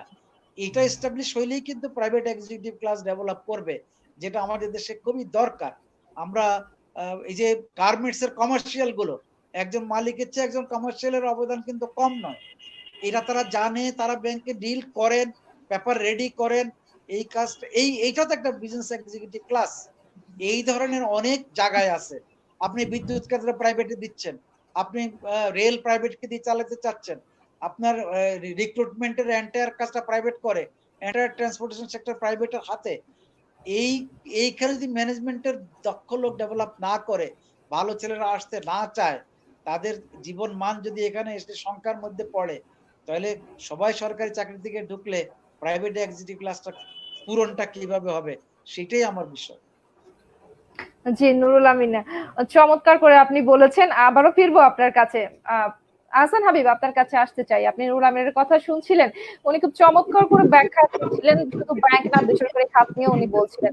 আপনার কাছে আমি একটু নির্দিষ্ট করে জানতে চাই যে আপনার যে সংকট তৈরি হবে ব্যাংক খাতের, যে ব্যাংকগুলো আসলে কর্মী ছাঁটাই করছে, বেতন কমাচ্ছে, আপনার কাছে কি মনে হয় যে আসলে ওই ব্যাংকগুলো তো নিজেরা নিজেদের ক্ষতি করছে নাকি? অ্যাবসলিউটলি। কারণ প্রথমত দেখেন, ব্যাংকাররা নিজেরা নিজেদের ক্ষতি করছে। একটা জিনিস কিন্তু আমি একটা জিনিস মানে একটা জিনিস একটু মনে করিয়ে দিই, আমরা সবাই জানি তারপরে হয়তো বলি। যেমন আমরা অনেক সময় প্রাইভেট সেক্টর এবং এই যে ব্যাংকিং খাতের মালিকানা শব্দটাকে এক করে দেখার চেষ্টা করছি। মানে আমি মনে করি, এবং আপনি যদি লিটারেচারও দেখেন, ব্যাপারটা একরকম না। ব্যাংকের আমরা যখন মালিকানার ব্যাপারটা চিন্তা করি, তখন কিন্তু মাইনরিটি ওনার যারা স্বল্প, মানে যারা ঝুঁকিতে পুঁজির যারা মালিক, তার মানে যারা শেয়ার হোল্ডার, তারা ব্যাংকের সম্পর্কে আপনার ডিসিশন গুলো নিচ্ছেন। আসলে কিন্তু প্রাইভেট খাতের মালিক এবং এই মালিকের ব্যাপারটা একরকম না। এখানে মালিক শব্দটা ঠিক যায় না। এখানে মালিক মানে কিন্তু প্রকৃত মালিক কিন্তু ডিপোজিটার্স, আপনি যদি কনসেপচুয়ালি যান। তার মানে এরা মেজরিটি ওনার কিন্তু ডিপোজিটার্স, এবং মাইনরিটি ওনার কিন্তু হলো আপনার যারা শেয়ার হোল্ডার, যারা বোর্ডে আছেন।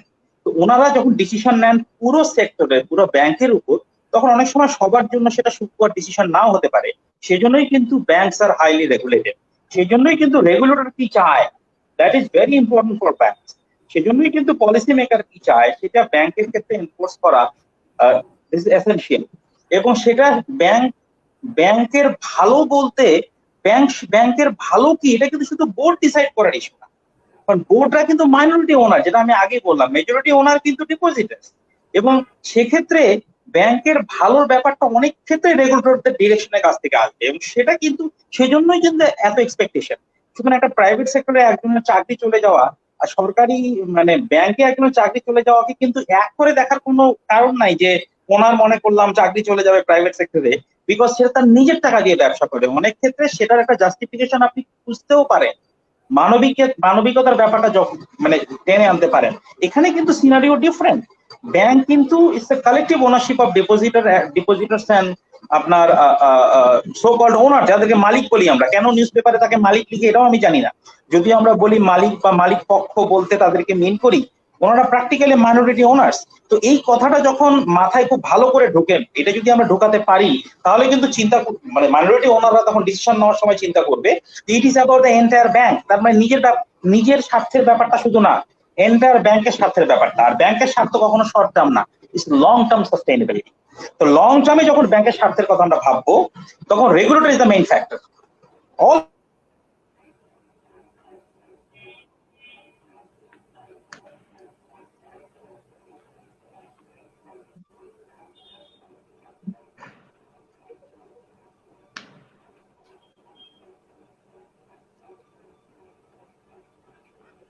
আহসান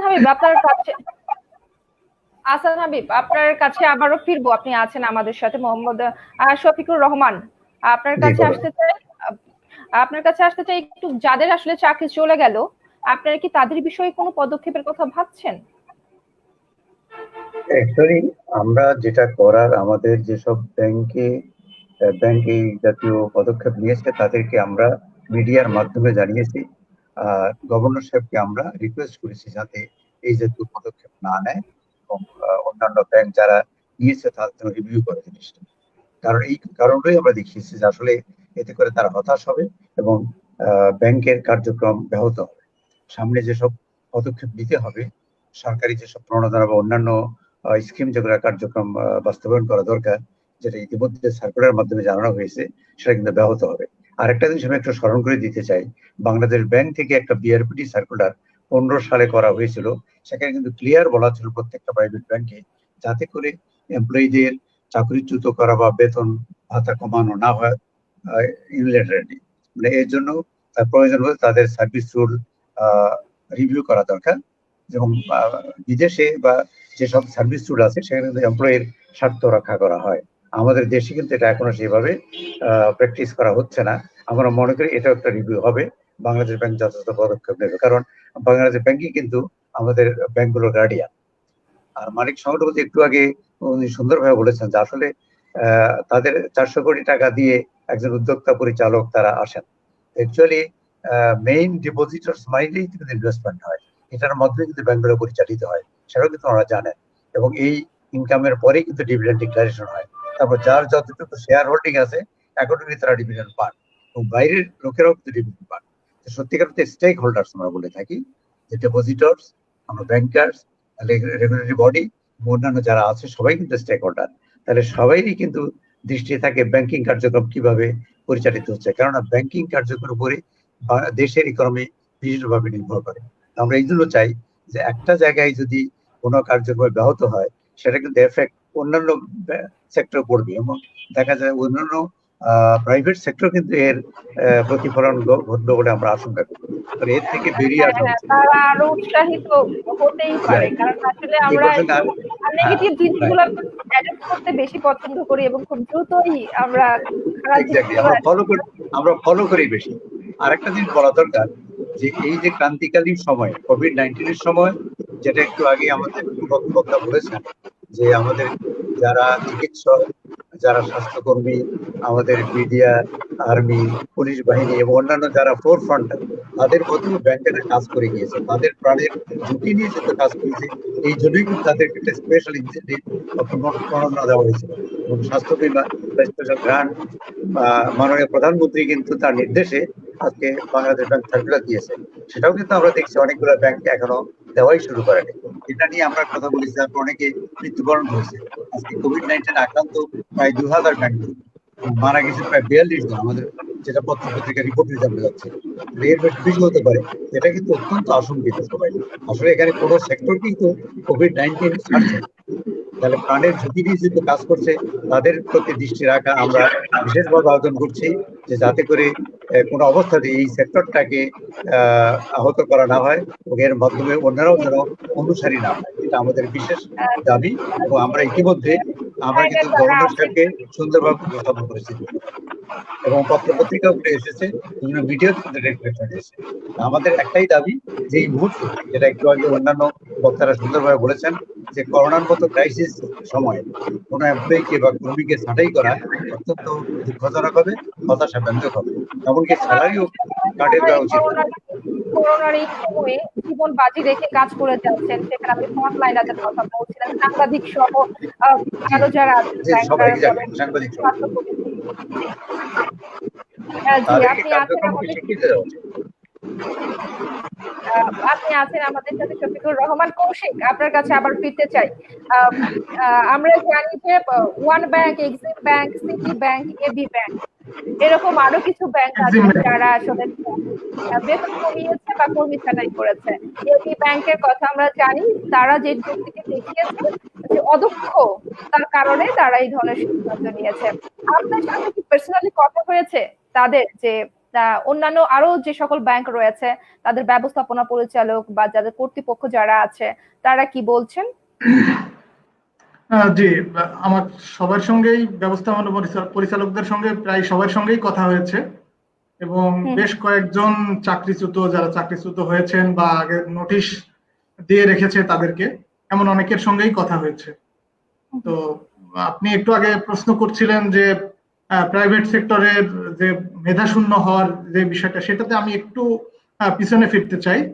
যে 2000 সালের পরবর্তীতে কিন্তু টেলিকম সেক্টর অনেক বেশি লুক্রেটিভ ছিল আমাদের জন্য চাকরির ক্ষেত্রে। তো এখন পর্যন্ত ব্যাংকেরও আছে, কিন্তু এখন যদি এরকম অবস্থা চলতে থাকে, তাদের চাকরি থেকে ছাঁটাই করা হয়, তাদের বেতন কমিয়ে দেওয়া হয়, তাহলে তারা কিন্তু ডিমোটিভেটেড হবে। এটা নুরুল আমিন স্যার খুব সুন্দর করে বুঝিয়েছেন। তো আমি যেহেতু এমপ্লয়ি নিয়েও অনেক ক্ষেত্রে কাজ করি, নতুন যারা চাকরিতে ঢুকছে তাদের সঙ্গে অনেকের সঙ্গেই কথা হয়েছে। তো তারা বলছে যে যদি এরকম অবস্থার মধ্যে আমাদেরকে পড়তে হয়, যে এবং চাকরির একটা মধ্য বয়সের মতো যখন অবস্থা হয়, তখন যদি এরকম খারাপ সিচুয়েশনে পড়তে হয়, সেটা আসলে কারোর জন্যই কাম্য না। তো তারা অন্যদিকে ডাইভার্টেড হয়ে যাচ্ছে, তারা বিদেশ চলে যাওয়ার চিন্তা করছে বা অন্যান্য অনেক কিছু কিন্তু চিন্তা করছে তরুণরা। তো এটা আমাদের ব্যাংকিং সেক্টরের জন্য একটা বিশাল নেগেটিভ মেসেজ। আরেকটি বিষয় একটু জানতে চাই, যেটি হচ্ছে এই ব্যাংকের পক্ষ থেকে বলা হয়েছে যাদের চাকরি চলে গেছে তারা যদি আইনি কোনো পদক্ষেপ নিতে চায় তাহলে বিপদে তারাই পড়বেন। এই বিষয়টি যদি একটু বলেন। আসলে ব্যাংকে চাকরিতে থেকে অনেক ক্ষেত্রেই তারা যে মামলা বা অন্যান্য কোর্টে যাওয়ার এই বিষয়টা করতে পারেন না। তো যেহেতু অনেক ক্ষেত্রে আমি সেটাতে আসছি যে বিপদে পড়বে, এটা এক ধরনের হুমকি। আসলে একভাবে তো তাদেরকে মানে বঞ্চিত করা হচ্ছে, আবার তাদেরকে হুমকি দেওয়া হচ্ছে যে তুমি এই কাজটা করো না, করলে কিন্তু তুমি বিপদে পড়বে। এটা আসলে মোরাল দিক থেকেও আমরা যদি দেখি, নৈতিকতার দিক থেকে দেখি, এটা কিন্তু কোনো ব্যাংকের ব্যবস্থাপনা কর্তৃপক্ষ এটা করতে পারে না আসলে। শফিকুর রহমানের কাছ থেকে আসি। শফিকুর রহমান, আপনি শুনছিলেন যে এবি ব্যাংকের পক্ষ থেকে যেটি বলা হয়েছে যে যদি তারা কোনো পদক্ষেপ নিতে যান, আইনি কোনো পদক্ষেপ, বিপদে তারাই পড়বেন। একটু জানতে চাই যে অন্যায়ভাবে যাদের চাকরি নিয়ে নেওয়া হলো তারা কি কোনো পদক্ষেপ নিতে পারবে না, বা এক্ষেত্রে কি তারা আইনগতভাবে কিছু করতে পারে না? আসলে এটার উদ্দেশ্য একটাই, যে তাদের মুখ বন্ধ রাখা, তারা যাতে বাইরে প্রকাশ না করে, এমনকি তারা আইনের আশ্রয় যেন না নেয়, এটা বলা হচ্ছে। আরেকটা ভয় হলো তারা মনে করে যে তাদের যে ফিনান্সিয়াল বেনিফিট তারা হয়তো যা পাবে এটা নিয়েই হয়তো শঙ্কিত হচ্ছে, যে হয়তো তারা যে ডিসক্লোজড হয় তাতে দেখা যাবে তারা ফিনান্সিয়াল বেনিফিটটাও হারাবে। এই একটা কারণে এই ভীতিটা দেখানো হচ্ছে। আপনার এটা কিন্তু অত্যন্ত অন্যায়। আমরা মনে করি না এইরকম কেউ হুমকি দেওয়া। তবে যখনই কোনো ব্যাংক কর্তৃপক্ষকে প্রশ্ন করা হয় বা প্রস্তাব নিয়ে আলোচনা করা হয়, তখন ওনারা কিন্তু প্রত্যাখ্যান স্বীকার করছেন না। তারা বলছে না না, আমরা এরকম কোনো হুমকি দেইনি, আমরা কিন্তু বলি নাই।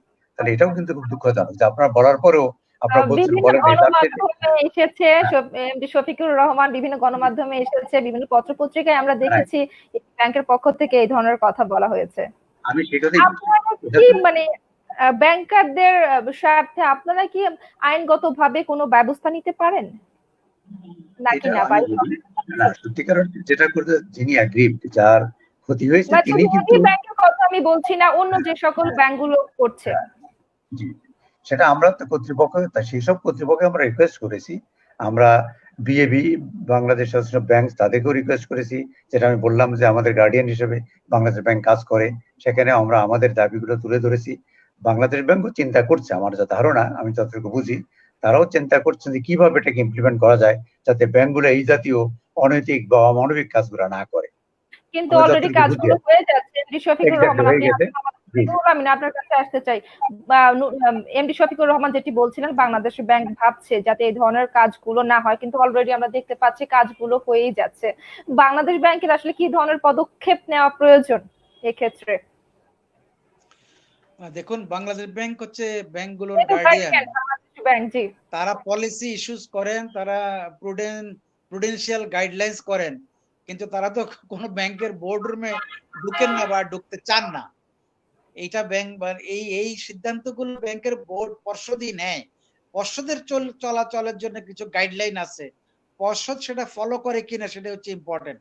কিন্তু এইবার বাংলাদেশ ব্যাংক কিন্তু প্রকাশ্যে বিবৃতি দিয়ে বলেছেন, ব্যাংকগুলোকে মোরালি পার্সু করছেন যে না, আপনারা এরকম কস্ট কাটে যাবেন না, এতে মোটিভেশনের ক্ষতি হবে, আমাদের ইমপ্লিমেন্টেশন গুলো বা প্রণোদনার এই কাজগুলো তখন হয়তো ব্যাহত হতে পারে। ব্যাংকগুলো ভালো করলে তো এটা আলটিমেটলি বাংলাদেশ ব্যাংক বলেন, সরকার বলেন, দেশের জন্যই ভালো। বাংলাদেশ ব্যাংক এই রোলটা প্লে করেছেন, তারা কিন্তু ব্যাংকগুলোকে মোরালি পার্সু করছেন যে এটাতে যাবেন না। আর আমি জানি যে মিটিং টিটিং এ যখন এমডিরা সিইওরা যান বাংলাদেশ ব্যাংকের সঙ্গে, তখন কিন্তু এই কথাটা ভার্বালি গভর্নর মহোদয় এবং ঊর্ধ্বতন কর্মকর্তারা বাংলাদেশ ব্যাংকের বলেন যে আপনারা অ্যাটলিস্ট এই ধরনের জিনিসগুলোতে এই সময় যাবেন না। সেটা আমরা কিছু কিছু জায়গা থেকে শুনতে পেয়েছি। তো জিনিসটা হচ্ছে বাংলাদেশ ব্যাংক এই ক্ষেত্রে কোনো মানে ওদের বোর্ডের কোনো সিদ্ধান্তকে এইভাবে চ্যালেঞ্জ করেন এবং জেনারেল গাইডলাইন ইস্যু করেন, এটা বিভিন্ন সময় দেখা গেছে এবং সেটা তারা করেছেন। এবার আমি মনে করি বাংলাদেশ ব্যাংকের দায়িত্বটা পালন করেছেন। নুরুল আমিন, আপনি আছেন। আহসান হাবিব, আপনার কাছে কি মনে হয় যে বাংলাদেশ ব্যাংকের আসলে কি ধরনের পদক্ষেপ নেওয়া উচিত, যেহেতু বাংলাদেশ ব্যাংক গার্ডিয়ান? এটা কিন্তু দেখেন, এই ব্যাপারে কিন্তু আমি জি, বাংলাদেশ ব্যাংকের অবস্থানটা এখন কি রকম দেখেন, এই সময়গুলোতে ডিউরিং দ্য ক্রাইসিস প্র্যাকটিক্যালি যে কোনো দেশের এটা এখন ফিসকাল পলিসি অথরিটি কিন্তু পুরো সিচুয়েশনটাকে লিড করবে, এটাই নিয়ম। যে কোনো ক্রাইসিসে কিন্তু ফিসকাল পলিসি অথরিটি লিড করে, মনিটারি পলিসি অথরিটি সেখানে একটা সাপোর্টিভ রোল প্লে করে। এবং আমি তো মনে করি বাংলাদেশ ব্যাংক এই যাবৎ সময়গুলোতে সময়ের সাথে সাথে অনেকগুলো ব্যাপারে ইনিশিয়েটিভ নিয়েছে, এবং এইটা কিন্তু মোটামুটি indication from the government itself, from the government এবং সেন্ট্রাল ব্যাংক থেকে ইন্ডিকেশন ইজ ক্লিয়ার যে কোনো সেক্টরে, ব্যাংক তো দূরের কথা, কোনো সেক্টরে যাতে কারো চাকরি না যায়, অন্তত সেই জিনিসে যাতে থাকে। এই সময়ে ব্যাংক বা প্রতিষ্ঠানের অ্যাপ্রোচটা কি হবে? এখন কংক্রিট যদি আমরা বলি যে ইয়েস, যদি সেটা বাঁচতে পারে যে যাতে ব্যাংকের কারো চাকরি না যায়। আজকে কিন্তু আমরা নেপালে শুনলাম, নেপালের মন্ত্রী পলিসিতে তাদের একটা এখন ডিসিশন এসছে যে কোন ব্যাংকারের যাতে এই সময়কালে চাকরি না যায়। এটা কিন্তু নেপালি মন্ত্রী পলিসিতে তারা রিসেন্ট সময় আজকে জানলাম আমরা যে তারা ডিক্লেয়ার তারা বলেছেন। তো গভর্নমেন্টের প্রথম কথা হলো সেন্ট্রাল ব্যাংকের এই ডিরেকশনের জন্য ওয়েট করার আদৌ প্রয়োজন আছে কিনা, because indication is obviously clear, indication is clear. আর যারা মনে করছেন যে চাকরি আস্তে আস্তে মানে অদক্ষ কথা বলে বলে চাকরি চলে গিয়ে আমি আমার কস্ট সেভ করবো, কতদিন করবেন? এটা কতদিন যাবে? Do you know this? আপনি কি জানেন কতদিন যাবেন? তার মানে কোনো না কোনো সময় তো আপনাকে কারো না কারো হেল্প লাগবেই, স্টেক হোল্ডারদের হেল্প লাগবে, গভর্নমেন্টের হেল্প লাগবে, পলিসি মেকারদের হেল্প লাগবে। তাহলে আপনি কতদিন যাবেন? আপনি কি জানেন কোথায়? হ্যাঁ হ্যাঁ, সরি, ব্যাংক তো আর একা চলতে পারবে না, দক্ষ মানুষ জি একা তো চলতে পারবে না। সুতরাং আপনি যে স্ট্র্যাটেজি নিচ্ছেন, ইয়েস, আপনি যে স্ট্র্যাটেজি নিচ্ছেন, এই স্ট্র্যাটেজি নেওয়ার মানে কি? আমি কতক্ষণ কাকে কাকে বাদ দিব, কোথায় গিয়ে থামবো?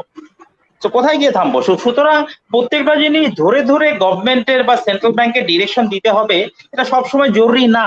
বাট আমার মনে হয় যদি এটা খুব এটা খুব আনইউজুয়াল পর্যায়ে যায়, অনেক বেশি কিছু ঘটে, তখন আমি মনে করি অবশ্যই সেন্ট্রাল ব্যাংক সেখানে ইনিশিয়েটিভ দিবে, because indication is clear, indication is clear যাতে কোনো সেক্টরে জব, এই ধরনের জবে কেউ এফেক্টেড না হয়।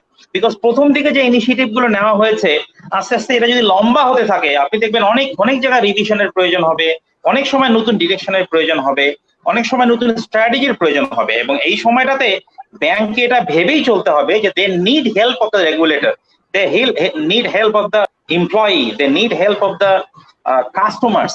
এটা কিন্তু মাথায় রেখেই চলতে হবে। এবং আপনি যদি ভালো করে খেয়াল করেন, from the very first day কিভাবে যেন সব বেশিরভাগ ব্যাংক এই স্ট্র্যাটেজিটাতে যায়নি। একটা জিনিস প্রথম থেকে আমরা একটা বলা হয়েছে, সারা পৃথিবীতেও হয়েছে, বাংলাদেশেও আমরা সবসময় চাচ্ছিলাম যেটাকে বলে স্ট্র্যাটেজিক কমিউনিকেশন। তার মানে একজন এমপ্লয়ি যখন কাজে যেত না ব্যাংকে, ঘরে থেকে ব্যাংকিং করতো, তার মনে হতো আমার সাথে কারো যোগাযোগ নাই, অমুকের চাকরি চলে গেছে, তার জব কাটের ভয় দেখবেন আগে থেকে তৈরি হচ্ছিল। আসলে প্রথম দিন থেকেই যারা স্ট্র্যাটেজিটাকে অ্যাডজাস্ট করেছে, তারা কমিউনিকেট করেছে, তারা জানিয়েছে that the employee you are so important for us. তার মানে এমপ্লয়ীদের সাথে কমিউনিকেশনটাকে স্ট্রং করেছে, তাদেরকে নতুন করে কাজে লাগিয়েছে।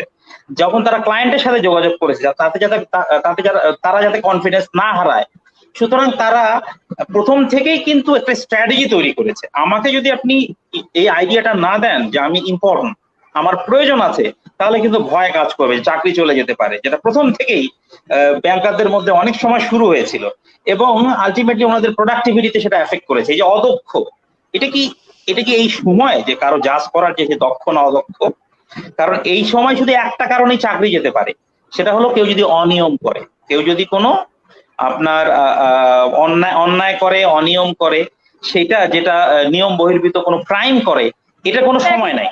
এই সময় হাতে হাত রেখে কাজ করে দেশের ইকোনমিটাকে ঠিক রাখা, ঠিক করা।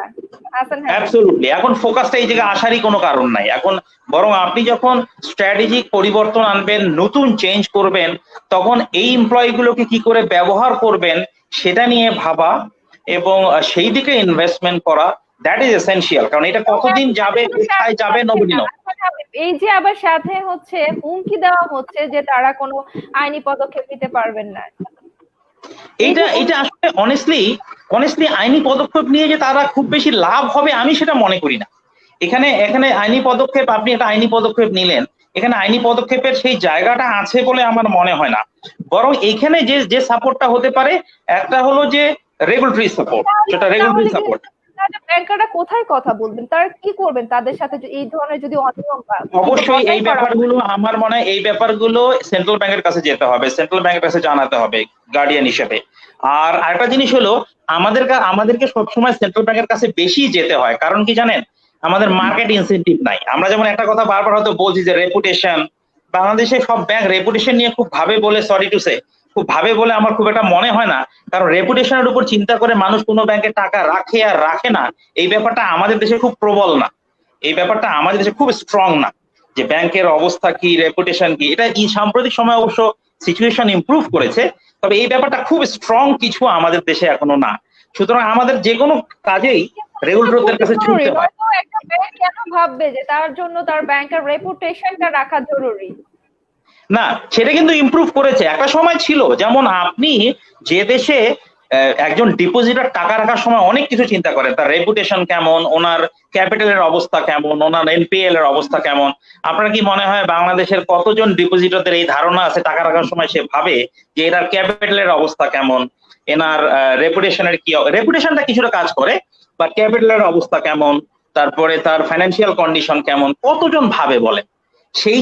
সেই দিকে আমরা খুব স্ট্রং না, যদিও ইমপ্রুভ করেছে সময়ের সাথে সাথে। এই দিকটা আমাদের ডেভেলপমেন্টের মতন স্ট্রং না। সো আমাদের রেগুলেটরি ইনসেন্টিভ দরকার, আমাদের ওই ধরনের একটু প্রেসার কিছু একটু দরকার। তো probably that is the right place. আমাদেরকে সব জিনিসগুলো we have to put forward to the regulator, to the central bank গভর্নমেন্টের কাছে এগুলোকে আমাদের প্লেস করতে হবে। That's the only way. মানে লিগ্যাল অ্যাকশন কোনো ওয়ে বলে আমি মনে করি না। জি, নুরুল আমিন, আপনার কাছে আসতে চাই। রেপুটেশনের কথা বলছিলেন আহসান ভাবি, এটা আসলে কতটা জরুরি একটা ব্যাংকের জন্য এবং গ্রাহকদের জন্য বোঝাটাও, যে সে কোন ব্যাংকে তার আমানতটা রাখবে? দেখুন, একটা ব্যাংকের যখন মানে রিয়েল মূল্যায়নটা করা হয়, তখন সেখানে যে ক্রাইটেরিয়া গুলো চিন্তা করা হয়, এর মধ্যে একটি হচ্ছে রেপুটেশন রিস্ক, এবং সেটা বেশ উপরের দিকে। রেপুটেশন রিস্ক অনেক কিছুর উপর নির্ভর করে। সেই ব্যাংকের সার্ভিসের যে কোয়ালিটি, সার্ভিসের যে অ্যাকুরেসি, সার্ভিসের যে প্রম্পটনেস, প্রোডাক্টের যে অনেক বেশি প্রোডাক্ট যদি থাকে, সব ধরনের প্রোডাক্ট থাকে, তাহলে সেই ব্যাংকের ইমেজ এবং সার্ভিস কোয়ালিটির কারণে ব্যাংকের কাজও বাড়ে, প্রফিটও হয়, বছরের শেষে তারা সেই বেনিফিটটা পায়। আর যেই জিনিসগুলোতে নির্ভর করে সেখানে কোনো ফ্রড পর্যায়ে কেমন হলো, বড় কোনো স্ক্যাম আছে কিনা, বোর্ড মেম্বারদের রেপুটেশন, এই বিষয়গুলো অনেক ইম্পর্টেন্ট। যেটা আহসান হাবীব সাহেব বললেন, আমাদের দেশে আসলে মানুষ শুধু রিলেশনশিপের উপরে এই কাজটা করেন, আর ব্যাংকের মানুষ এমনি বিশ্বাস করেন। তারা মনে করেন সরকারের বাংলাদেশ ব্যাংকের লাইসেন্স আছে, এইটা ব্যাংক, এতগুলো ব্যাংক আছে, মানুষ যেন যায়, আমিও যাইতে পারি, রাখতে পারি। আর যদি ভালো অফিসার, ভালো ম্যানেজার, তার সঙ্গে একটা রিলেশনশিপ গড়ে ওঠে, তখন সহজে উনি ওই ব্যাংক থেকে শিফট করতে চান না। এই রেপুটেশনটা এইভাবেই বিল্ড হয়।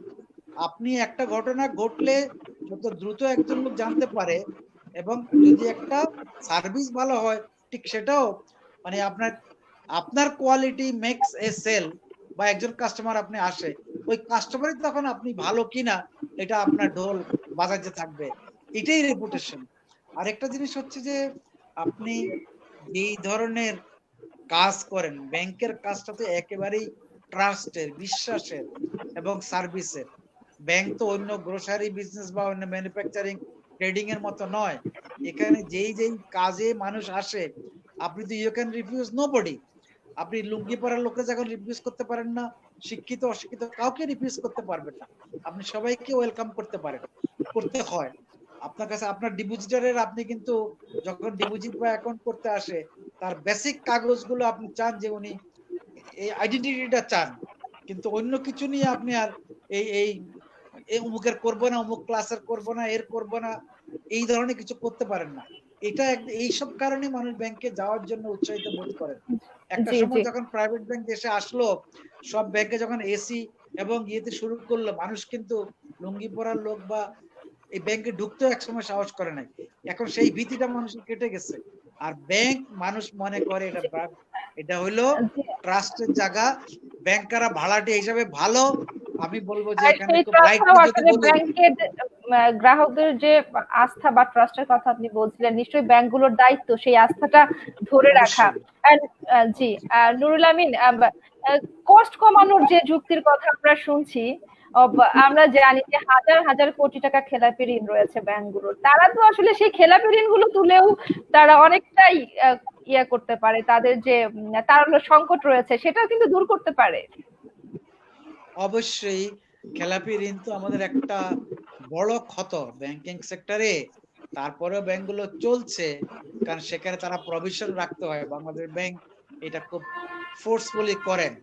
আপনি আমাদের জি খেলাপি ঋণ যদি এখন 9-10% হয়ে থাকে, তাহলে প্রভিশনের পরে রিয়েল অ্যাকচুয়াল খেলাপি হয়তো 2-3% আমরা চলে আসব। এই একটাই স্ট্রেংথের জায়গা, যেখানে ব্যাংকগুলো তার প্রফিট থেকে প্রভিশন করতে পেরেছেন। অনেক ব্যাংক কিন্তু এই কাজটা করতে পারে নাই। অনেক ব্যাংকের ক্যাপিটাল পর্যন্ত শর্টেজ আছে। আপনার ক্যাপিটাল এডুকেসি রেশিও যেটুকু দরকার সেটুকু এখন অনেক ব্যাংকের নাই। আমরা 10% রিস্ক ওয়েটেড অ্যাসেটের ক্যাপিটাল থেকে 12.5% যাচ্ছিলাম। গত কয়েক বছরে এটা বাফার করার জন্য 0.62% এটাকে প্রতি বছর বিল্ড করার কথা ছিল, এটা অনেক ব্যাংক করতে পারেনি। এটার সবকিছুর মূল কারণ হচ্ছে খেলাপি। এই যে ইন্টারেস্ট রেট কমানো যায় না, নয় আসার পরে ব্যাংকগুলো যে সবাই নয় আসতে পারেন নাই লোনের ক্ষেত্রে, এটারও কারণ কিন্তু সেটাই। কারণ আপনাকে তো ডিপোজিটারদেরকে যাই দেন দিতেই হবে, এখানে কোনো এক্সেপশন নাই। কিন্তু অনেক জায়গায় আপনাকে ওয়েভার করতে হয়, আপনাকে আন্ডাররাইট অবলিখন করতে হয় অনেক লোন, মানে আপনাকে এটা রাইট অফ করতে হয়।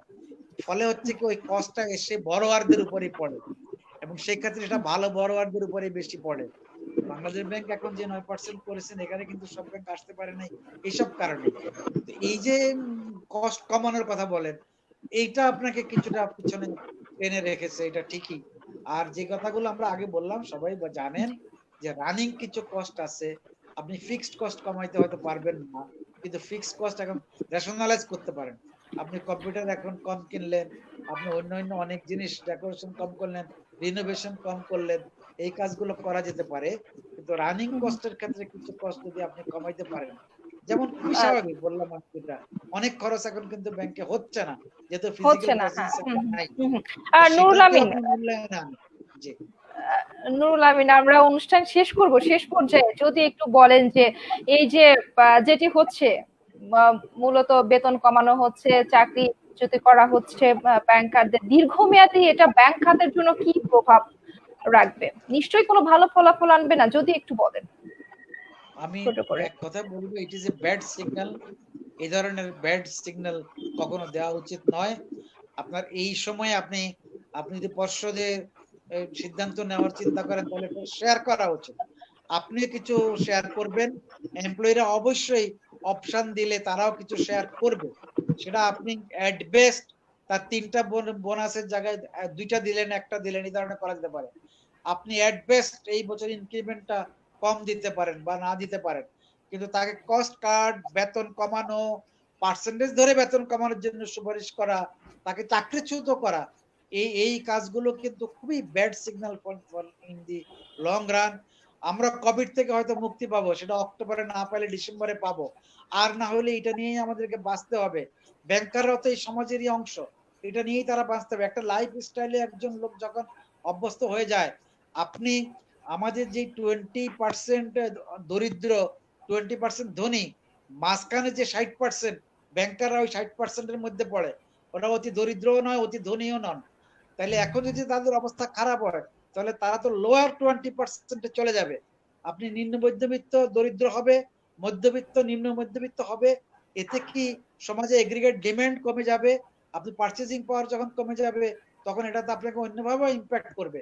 আর আমরা সবসময় এই দুর্যোগের কালে এমপ্লয়মেন্টের দিকে নজর দিতে হয়, কারণ সরকার মানুষকে ক্যাশ টাকা দিচ্ছে তার ডিমান্ড, তার পারচেজিং পাওয়ারের জন্য। এই ধরনের কাজগুলো গভর্নমেন্ট ফিসকাল পলিসি দিয়ে করছে, ম্যাক্রো ইকোনমিক পলিসি দিয়ে করতেছে। এমপ্লয়ার যারা, তারা মাইক্রো লেভেলে এই কাজটা কেন করতে পারবেন না? তারা যদি 10 বছর 20 বছর কেউ ব্যবসা করে থাকেন, তারা কি 3 মাস 6 মাসের সাস্টেন করতে পারেন না? গার্মেন্টস কি 3 মাসের বেতন দিতে পারতো না? সরকারকে কেন এটা দিতে হলো? এই চিন্তাগুলোই আমার মনে হয় সামগ্রিকভাবে করা উচিত। কোনো লং টার্মে ব্যাড সিগন্যাল যাওয়া উচিত নয়। আমি মনে করি ব্যাংকারদের মনোবল ঠিক রাখা, নতুন গ্রুপকে, ভালো গ্রুপকে, যে এমটিও প্রফেসর অফিসার নেই, এই দিকে আসার জন্য উদ্বুদ্ধ করার জন্য আমার মনে হয় বরং মোটিভেশনাল ওয়ার্ক বেশি করা উচিত বলে আমি মনে করি। জি, নুরুল আমিন, আপনাকে অসংখ্য ধন্যবাদ। আহসান হাবিব, আপনি কিছু যোগ করতে চান নুরুল আমিনের সাথে? জি, শুধু একটা কথাই বলতে চাই যে এই সময়গুলোতে ব্যাংকারদেরকে মনে রাখতে হবে যে আমাদের কস্ট কাটিং এর জায়গা কম। এই সময়টাকে প্রফিট যদি আমি টার্গেট করি, এই অ্যাম্বিশিয়াস টার্গেট বেশিরভাগ ক্ষেত্রে রিচেবল না। তো এমন কোনো কিছুর পিছনে দৌড়িয়ে লং টার্ম টার্গেট গুলোকে অ্যাচিভ না করার চিন্তা করাটা ব্যাংকের জন্য খুব ক্ষতিকর। আমরা নর্মালি ব্যাংকে একটা কথা বলি যে ক্লায়েন্ট ফার্স্ট, বাট তারপরে employee, but during crisis employee first and then client. Employee যদি স্যাটিসফাইড থাকে, তাহলে ক্লায়েন্ট সহ অন্য স্টেক হোল্ডার স্যাটিসফাইড থাকবে। আমি যদি এই বেসিক প্রিন্সিপালটাতে ঠিক রাখি, তাহলে ব্যাংকাররা লং টার্মে টিকে থাকবে। That's to be the target. জি, মোহাম্মদ শফিকুর রহমান, আপনার কাছে আসতে চাই। আপনি ব্যাংকারদের আশ্বস্ত করে কিছু বলতে পারেন? আমি একটু বলি, ব্যাংকার্স ওয়েলফেয়ার অ্যাসোসিয়েশন বাংলাদেশ থেকে আমরা প্রতিনিধিত্ব করছি সব ব্যাংকিং কমিউনিটি। এখানে কিন্তু একটা, আমাদের কাছে যারা আসেন আমাদের কলিগরা, তাদের একটাই আক্ষেপের জায়গা, যে কথাগুলো আজকে আলোচনা হলো, তারা কিন্তু এই কথাগুলো উচ্চারণ করছে যে অ্যাকচুয়ালি এটা কিন্তু সময় না। তাদেরকে বরং আশ্বস্ত করে যদি কাজ আদায় করা যায়, একটা সুচিন্তিত আমরা রিঅর্গানাইজ করা যায়, যেভাবে আমরা কাজগুলো করতে পারি, ইমপ্লিমেন্ট করতে পারি, সেটাই হলো কিন্তু স্বার্থকর। তারাও কিন্তু কন্ট্রিবিউট করতে চায়। আপনি এমনি জানবেন যে আমাদের ব্যাংকগুলোর ট্রানজেকশন আওয়ার ফিক্স করা থাকে, বাট সত্যিকার অর্থে কোনো ব্যাংকারই কি সময় মতো বেরোতে পারে? কারণ তারা ক্লোজ করতেই পারে না, কারণ এটা নেচার অফ জবটাই এরকম যে সেই সময় মতো বেরোতে পারে না। তো এইসব কথা কিন্তু আমরা বিবেচনা করি না, কিন্তু এতে কিন্তু কারো কমপ্লেনও নেই ব্যাংকারদের। তারা অভ্যস্ত হয়ে গেছে, তারা মনে করে তারা অত্যন্ত সিনসিয়ারিটি এবং অনেস্টির সাথে কাজ করবে তখনই যখন নাকি কর্তৃপক্ষ তাদের সঙ্গে ভালো ব্যবহার করবে, তাদের সংবেদনশীল হবে এবং তাদের সুখে দুঃখে থাকবে। আমি মনে করি এটাই হাই টাইম যে এই কোভিড-19 সিচুয়েশনে আমরা কাউকে মানে যেন নিরাশায় না রাখি, তাদেরকে যেন দুঃখ কষ্টে না রাখি, ডিমোরালাইজ না করি, এটাই আমাদের কাজ। তবে একটা সুচিন্তিত ধারার ভিতরে থাকতে হবে, একটা পরিকল্পনা থাকতে হবে আমাদের। এবং আমি মনে করি পরিকল্পনা কিন্তু আজকে করলাম সেটাই কিন্তু হবে না, মাঝে মধ্যেই কিন্তু এটা বাস্তব ভিত্তিক হতে হবে, চেঞ্জ করতে হবে। কোন আঙ্গিকে আমরা ভালো করতে পারি ব্যাংকটাকে, এবং সবাইকে নিয়েই কাজ করা উচিত। এবং আমি সর্বশেষ একটা কথা বলবো, যে কথাগুলো এসছে, যে এখন কিন্তু আপনার আমাদের গ্রাহকরাও কিন্তু অত্যন্ত সংবেদনশীল। তারাও কিন্তু বুঝে কোন একটা ব্যাংকের যদি খারাপ কিছু ঘটে যায়, তারা কিন্তু দুশ্চিন্তায় পড়ে যায় এবং তারা চিন্তা করে সেখানে ডিপোজিট রাখবে কিনা। এই কথাও কিন্তু আজকে আসছে। সুতরাং আমরা মনে করি যে আস্থাহীনতার সংকটে ব্যাংকগুলো ভুগবে না, এ কথা কিন্তু 100% বলা যায় না। তাদেরকে আস্থানতার সংকটেও পড়তে হবে যে এই জাতীয় অ্যাক্টিভিটিসের জন্য। এমনকি অনেকেই মনে করেন সাধারণ জনগণ যারা ব্যাংকার কর্মীদের বেতন ভাতাই দিতে পারে না, তারা কাস্টমার ডিপোজিট সংরক্ষণ করবে কিভাবে? তাই আমাদের দাবি থাকবে ব্যাংকার্স অ্যাসোসিয়েশন থেকে যে আমরা চাই যে যারা উদ্যোক্তা পরিচালক আছেন, একটু আগে যেটা আলোচনা হয়েছে, তাদের যে পোর্শন, মেজরিটি পোর্শন কিন্তু ডিপোজিটর, তাদেরকে উপেক্ষা না করে তাদেরকেও সাথে নিয়ে চিন্তা করুন যে আসলে ব্যাংকটাকে টিকিয়ে রাখা দরকার। এখন সময় কিন্তু আমাদের টিকিয়ে থাকা, সাস্টেইন করা। এরপরে প্রফিট আমাদের অবশ্যই হবে, প্রফিট হবে না এমন কথা বলতে পারি না, হয়তো একটু কম হচ্ছে এখন, একটা পর্যায়ে আমরা প্রফিটও করবো। আপনারা একটু নিজেরা চিন্তা করেন, এটাকে রিভিউ করেন, এবং যাদেরকে এই জাতীয় নির্দেশ দেওয়া হয়েছে ইতিমধ্যে যেসব ব্যাংকে, আমরা আশা করি তারা রিভিউ করবেন এবং তাদের এই আদেশটা তারা রিভিউ করে প্রত্যেক এমপ্লয়িকে আশ্বস্ত করবেন। আর যেসব প্রণোদনা দেওয়ার সেটাও তারা দিয়ে দেবেন। এবং আমরা একটা বলেছি, according to profit incentive bonus, bonus তো তারা ক্লেম করে নিচ্ছে না, যদি প্রফিট না বোনাস দেবে না। কখনো কখনো হবে, নিশ্চয়ই এই দুর্যোগ সারা জীবন থাকবে না, এই দুর্যোগ যাবে, এবং মানুষ আসলে টাকা জমানোর বা জায়গাটাই তো ব্যাংক। তো 2 টাকা কামালেও মানুষ চেষ্টা করে যে ব্যাংকে টাকাটা রেখে যাতে নিশ্চিন্তে উল্লেখ পারে। আমি একটু আগে উল্লেখ করলাম, আসলে তো অনেকেই আমাদের কাছে বলেন যে বুঝিটা বলে যে এই ব্যাংকে টাকা রাখবো কিনা, আপনারা কি মনে করেন? সেই দিনও কিন্তু চলে আসছে, কারণ তারা ভয় পায়, তারা মনে করে এখানে যদি এমপ্লয়ীদের বেতনই দিতে না পারে তাহলে তাদের অবস্থাটা কি, তাদের প্রতি আস্থা কিন্তু থাকবে না। তাহলে এই জিনিসটা কিন্তু মাথায় রাখতে হবে। আসলে সবাই কিন্তু এসছে, আমাদের সাধারণ জনগণ কিন্তু এটা বোঝে, তারপরে তারা চিন্তা, এখন 60টা ব্যাংক বাংলাদেশে কাজ করছে, তারা অন্তত বুঝে কোন ব্যাংকটা ভালো বা কোন ব্যাংকটা মন্দ। সুতরাং আমাদের উচিত যারা উদ্যোক্তা পরিচালক আছেন একটু রিভিউ করবেন এবং সংবেদনশীল হবেন এই ব্যাপারে। এবং সেন্ট্রাল ব্যাংক আমরা বিশেষ করে, আমি একটু লাস্ট ওয়ার্ড অ্যাড করি, সেন্ট্রাল ব্যাংক আমি রিকোয়েস্ট করি, বিশেষ মাননীয় গভর্নর সাহেব, উনি অনেকগুলো পদক্ষেপ নিয়েছেন, আশা করি এই ব্যাপারে উনি দৃষ্টি রাখবেন যাতে করে ব্যাংকারদেরকে আশ্বস্ত করা যায় এবং তারা যেন ক্ষতিগ্রস্ত না হয়। ধন্যবাদ সবাই। এবং বাংলাদেশ ব্যাংক জি জি জি নিশ্চয়ই কার্যকরী পদক্ষেপই তারা রাখবেন এবং পাশে থাকবেন। শফিকুর রহমান, আপনাকে অসংখ্য ধন্যবাদ যুক্ত হবার জন্য। কৌশিক, রেজাউল হক কৌশিক, আমরা একেবারে শেষ পর্যায়ে যদি একটু ছোট করে কিছু বলার থাকে, আপনার মাধ্যমে নিশ্চয়ই আমরা ব্যাংক সেক্টরের আরো খবর দেখব, যদি কিছু বলার থাকে ছোট করে। জি, কথা তো আসলে অনেকেই হয়েছে, সর্বশেষ একটি কথা বলতে চাই, ব্যাংক যেন এমন কোনো আচরণ না করে যে অন্য প্রতিষ্ঠানের মতো তার আচরণ হয়, কারণ ব্যাংক ইন্টারমিডিয়েটারি প্রতিষ্ঠান হিসাবেই কিন্তু কাজ করে। এবং একটি গাড়ির দোকানদার কিন্তু যে কারো কাছে গাড়ি বিক্রি করে, কিন্তু ব্যাংক কিন্তু যে কারো কাছে লোন দেয় না। লোন দেওয়ার ক্ষেত্রে অনেক বিচার বিবেচনা যেরকম করে ছাঁটাইয়ের ক্ষেত্রে বা এই ধরনের নেতিবাচক যেসব ডিসিশন নিচ্ছে সেগুলো থেকে যাতে বের হয়ে এসে। আর বাংলাদেশ ব্যাংকের প্রতি আমার একটা আবেদন যে তারা অবশ্যই অনেক কিছু করছে, কিন্তু এখানে বাংলাদেশের মতো দেশে যেখানে নীতি নৈতিকতার অনেক ক্ষেত্রে চর্চা হয় না, সুশাসনের অনেক চর্চা হয় না, তো সেখানে আসলে তাদের নিয়ন্ত্রক হিসাবে অনেক বেশি ভূমিকা রাখার কোনো বিকল্প নেই, আমার কাছে এটাই মনে হয়।